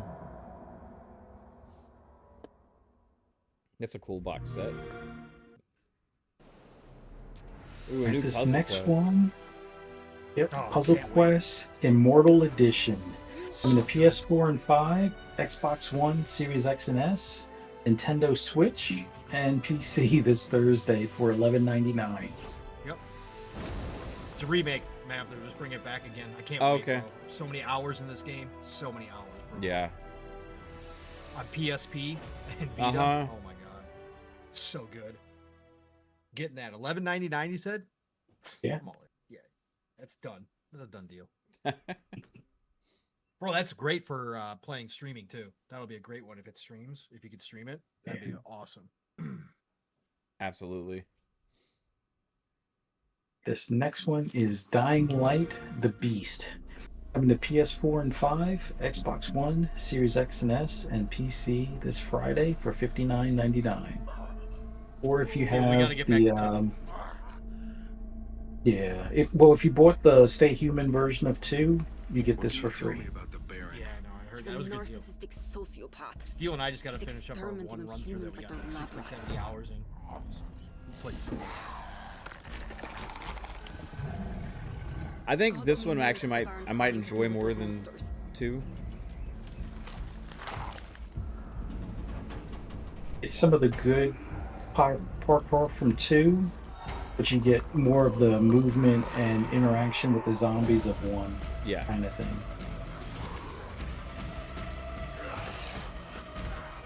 I didn't like the whole air vent floating around shit from 2. What? Oh, Yeah. we were having such a blast. It was such a great way to travel. The underwater was great too. The whole city underwater. Anyway, this looks more horror-esque. Yeah. Yeah. We're getting some pretty solid reviews. I think it's sitting around a 78 on Meta. A lot of 80s, you know, out there in the scores. It's online with the Metros. Yeah.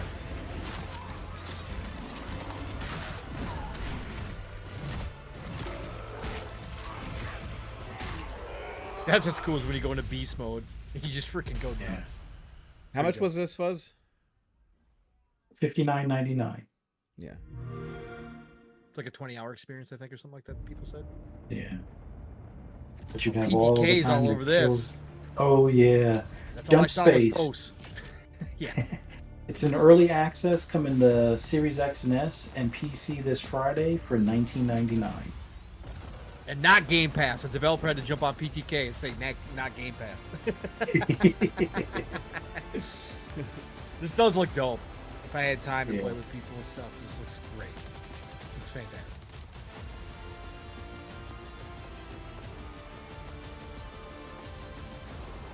This is like the True Sea of Thieves of space.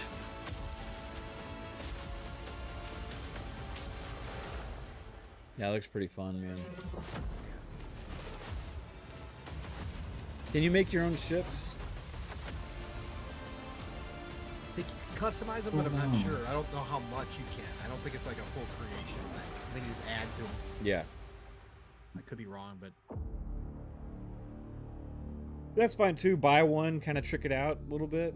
I could have yeah. fun with that. But for $20, for 20 Mhm. bucks. And they got a good roadmap This- too. Yeah.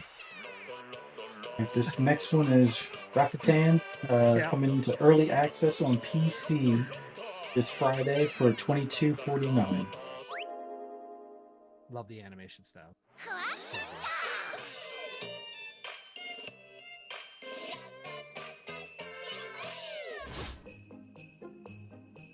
so good. Mhm. But it's rhythm.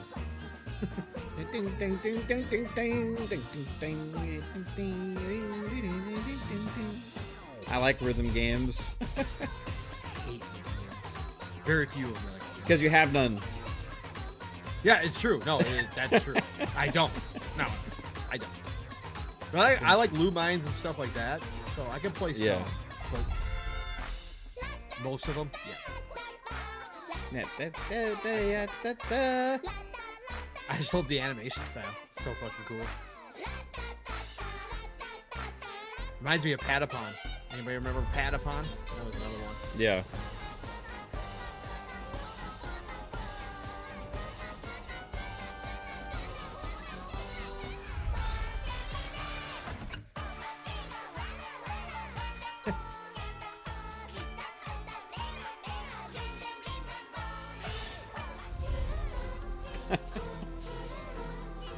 This is a long trailer for this. Yeah. They're pushing it, man. I'm gonna install. I'm gonna get the soundtrack on Spotify and just start playing it in the car. You see if my Caitlin daughter will go reacts to see like what. Caitlin will go.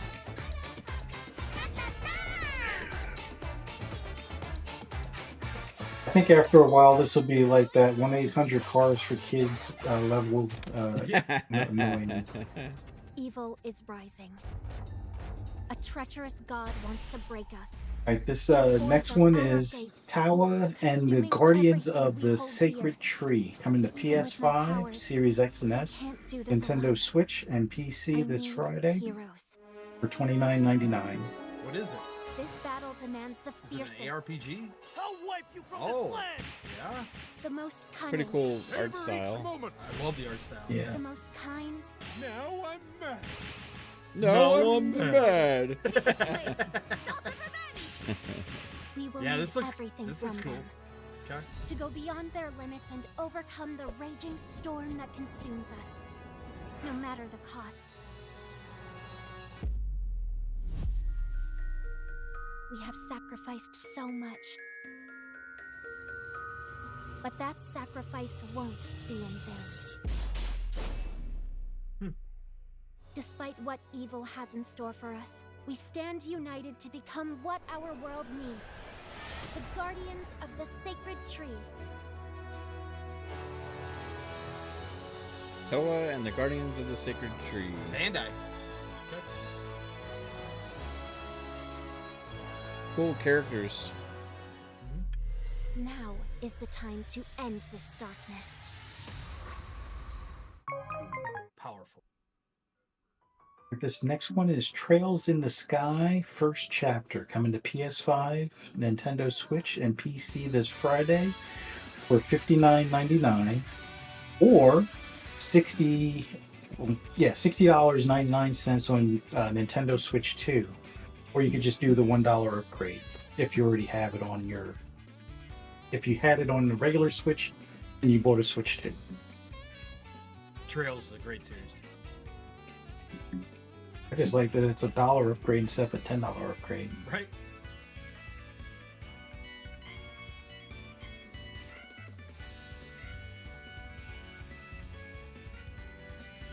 Digging the jazz.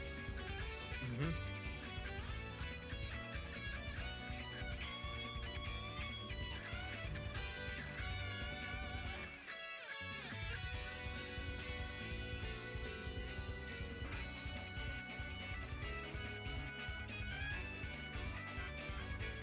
Makes me want to play some trombone chant. One of your all-time streams right there. All-time.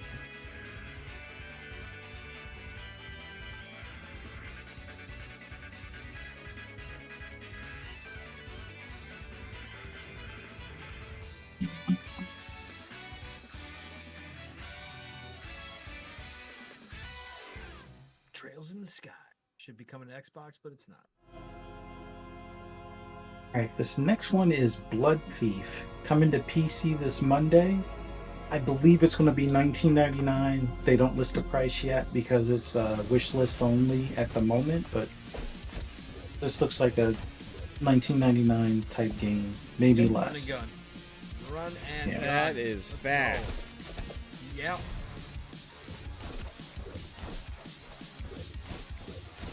I like to play like 1 or 2 levels of these types of games in demos, and that's it. And I'm like, yeah, no. It's way too much.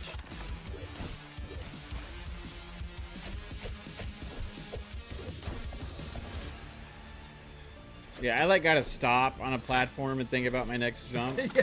You know? Yeah, you don't have time in these games.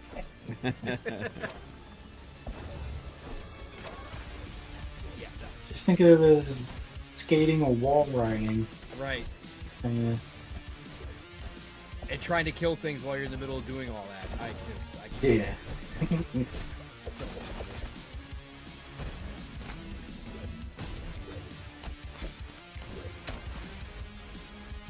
Bathed in blood. okay. Blood Thief, September 22nd. Fast as shit. I am many things. This next one is Endless Oh, I Legend have 2. been Coming to many also things. coming to early access on PC this Monday for $39.99. And Legend. Game Pass Ultimate PC. Part Ah, Yep. of nice. this blue Playing this. Eden. Is this a city builder? This is But the 4X jealous strategy. 4X. have fled, leaving the Let's go. oceans Let's go. and their secrets Well, I like the art style of the to those who walk graphics the land. of the world. Then came the light supposed to end. Yo, Spartan661, hit us with 5 fun speculation gifted memberships. Appreciate you, Spartan. You are the man. Appreciate the support. You rock, bro. How beautiful that is. Choo choo, motherfuckers. Choo choo. Yep. There will be a day where all I play is strategy games, man. These games are so freaking dope, man. Just hours sucked away from you. But where everyone would have seen a threat in the cataclysmic tidefalls, Really like the Endless Space series. Yep. Look at that. Jasper got a membership. to expand their Woohoo! empire, Welcome, Jasper. led by their desire to quench their thirst for I just like how power different and each eventually one of get these to me. factions look. Yeah. They are really strong, different.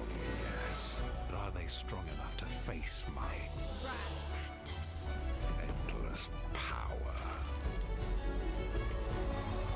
Yep. Yep.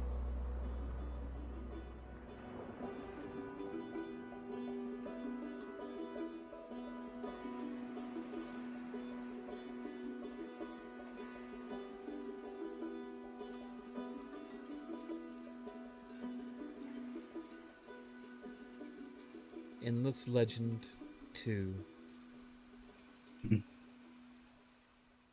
Alright, this next one's going to seem like a gag, but it's finally coming to PS5 and PC. Baby Steps, $19.99 this Tuesday. Not right now. You are okay? literally killing him with these pizzas. You just want to throw him out of the This be a fun game to stream. I want him Yeah. to have some kind of discipline. They've got a I breast think it's the milk most. slide. I think it's the dumbest game. They got a ever. breast milk slide, so it's great. That's what they were advertising Oh, the other there day. you go. A what? A breast milk slide. It's just so legitimate. Well, it doesn't even Literally. look like a appealing, compelling game. Like, but I would already It's turn like it that off game- after that first step out of the water. I'll be like, I fell, I'm done. If I can't walk, Yeah, that's the whole point of the game. It reminds me of that game where you're in that pot with the stick and you're supposed to climb stuff, or that other game where it's like get to the top. Of like it looks like somebody built a Yeah. crazy ramp race flat. thing in Fall GTA flat or heroes, whatever, and you whatever gotta that climb was. to the top. It's those types of games, which I don't know. I still look at it as a gag, or like a spoof game kind of thing, but we'll see. imagine having a state of play and leading off with this. Oh, can you not? Just I didn't. Yeah, let's go back in time to when you didn't. No, I was just trying to catch it with my. Sorry, With your just foot, using my. yeah, you tried to catch it. I saw it was starting to go, and I just tried to. You just kicked. You thought I'll give it a good kick No, to counteract the fall. Yeah, I was just called trying to baby steady it. I steps, might yeah. have over. Yeah, you might. You Mhm. might have. You might have. Yeah. You might have oversteadied Yeah, it. no, it was just a little oversteadied. Well, it's not steady now. I don't know. He's Well, lost the see you ability to walk later. or something. I don't know. Wanker. Like it's all about not being able to walk. Huh? Maybe he's a man baby. I don't know. Yeah. It looks pretty bad. 2024. That's an old trailer. That was the first Yeah. trailer ever. All right, this next one is Creepy Redneck Dinosaur Mansion 1 Re-Raptored. Coming to I love PC Match this 3. Tuesday What is this? for $19.99. Okay, this or Puzzle Quest. Come on, man. Puzzle Quest is $11.99. Bro, if you like Match 3s, go play Puzzle Quest, please. What is this? Come on, Pong. It's a creepy redneck dinosaur mansion game. I think 3 came out last week for console. This creepy redneck dinosaur mansion 1. Slime Rancher 2. This is another one that's kind of like a gag game, but a lot of people, I guess, like Slime Rancher the first Yeah, it was one. a Game So Pass. Slime Rancher Oh, 2. yeah. Oh, yeah. These are good. These are good. This is the next gen version, and they're finally getting a physical copy version as well. Coming Oh, to nice. PS5, Series X and S, and PC for $29.99. My daughter really are got fun into games. Slime Rancher, yeah.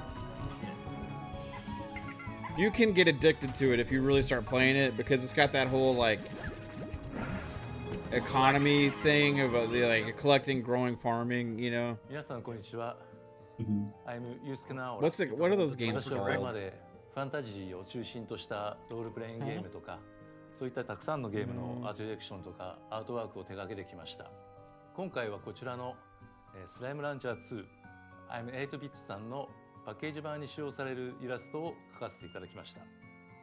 こちらのイラストを描いている時にベアトリックススライムたちの世界にどっぷり浸かりながら描いてて、新しいアートスタイルに触れながら作業ができてとても楽しかったです。I am 8ビットとのコラボでスライムランチャー2をプレイステーション5と Xbox のパッケージ版をリリースいたします。さらに I am 8ビットさんの限定版、これを予約すると私が描かせていただいたこちらのイラストを使用した特製オースリーブとポスターがついてきます。ぜひ今すぐ im8bit.com でご予約ください。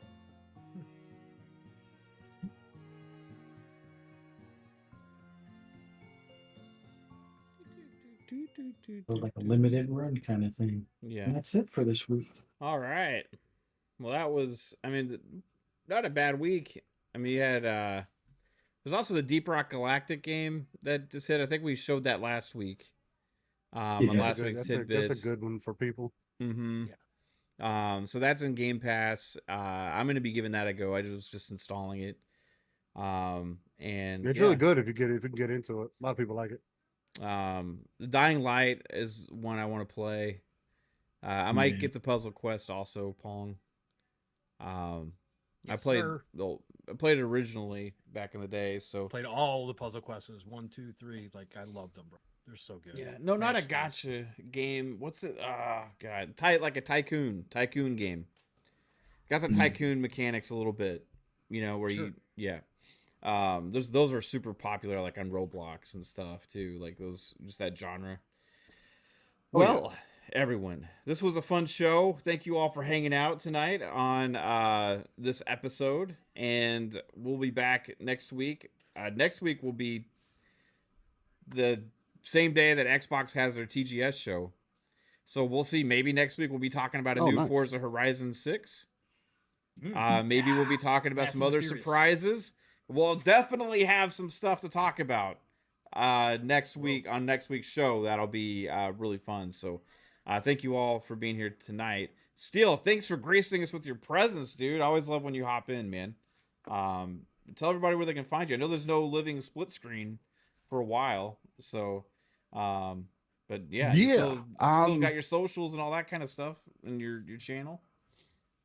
Yeah, anytime that you leave that back door open, pause. I'm more than welcome to, more than happy to use that It's always key. lubed up. Back door's open for you anytime. When you show up and slide in that back door, it makes my whole week, bro. So hey yo. But nah, man. Yeah, come anytime you guys you follow want. me everywhere. Still Rain the Teaser 7. Oh Lord. But yeah, everywhere, Steel Rain, the Teaser 7. Yeah, no shows or anything now. For the time being, real life is definitely has came in and started kicking doors down and making itself known, and it's just time to make some changes, So, but other than that, that's been a constant going on in the background. If you want to hear anything I got going on, when I decide to talk about it, it's been quite freeing actually. It's been interesting. Yeah, just follow me X, otherwise known as Twitter, main place. And other than that, yeah, Steel Rain Teaser 7 YouTube channel as well. Random uploads, nothing consistent, but hey, check me out there if you can. Right on, bro. Appreciate you, Steel. And yeah, like I said, for real though, you're welcome anytime here. You want to hop on the show? You always are welcome, bro. Pong Soul, tell me, where can everybody find you, sir? Yeah, add to everybody. Hades tomorrow. Sworn, which is another game coming to Game Pass next week on the 23rd, which is a roguelike, co-op roguelike. You can play one player, but you can play up to 4 players, which looks pretty dope. And then Peppa Pig World Adventures on the 25th, and Visions of Mana is also coming from Square next week as well on the 25th. So Game Pass loaded up over the next week. So we just want to let everybody know that. Yeah, thanks everybody. Good to be back in the seat. Again, my mind isn't fully on gaming right now. A lot going on, like Steele said. We both are in the blender a little bit here, but that was expected to a certain degree. But love getting here, and obviously joking, laughing, having a good time, having some really good conversations with the brothers. So it was great to be here. Obviously, Steele, thank you so much for jumping in, brother. Great to hear your voice, man. You know how much I miss you.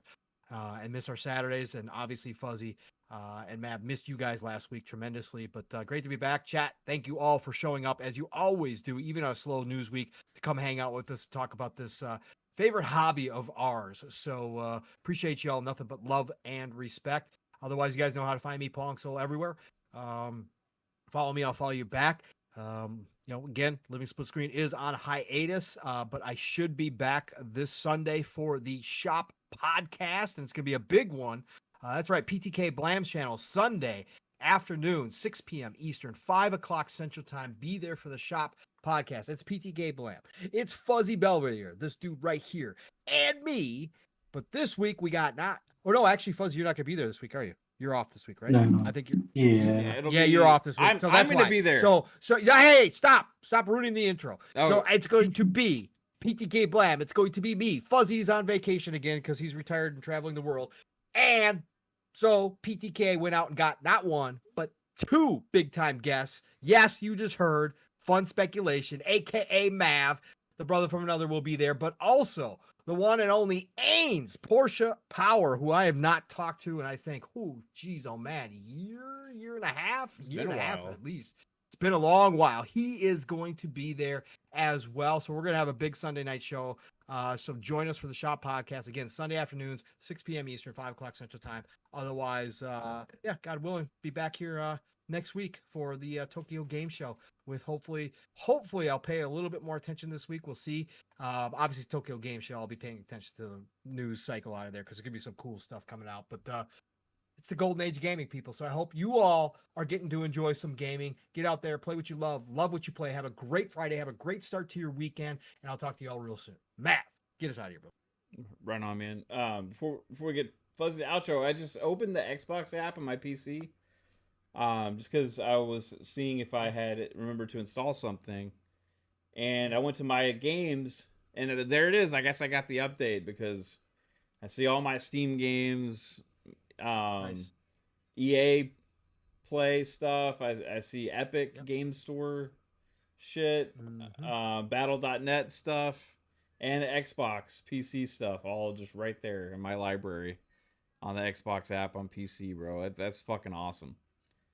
I love that. It's just there. I didn't do a damn thing. Right. That's cool, man. I like this. If this is the future, I can get behind that. 100%. Fuzzy, tell everybody where they can find you, bro. As always, love doing the show with you guys. Glad we had Steel on today. Love doing the show with Pong as well, and always love doing this with you as well, Mav.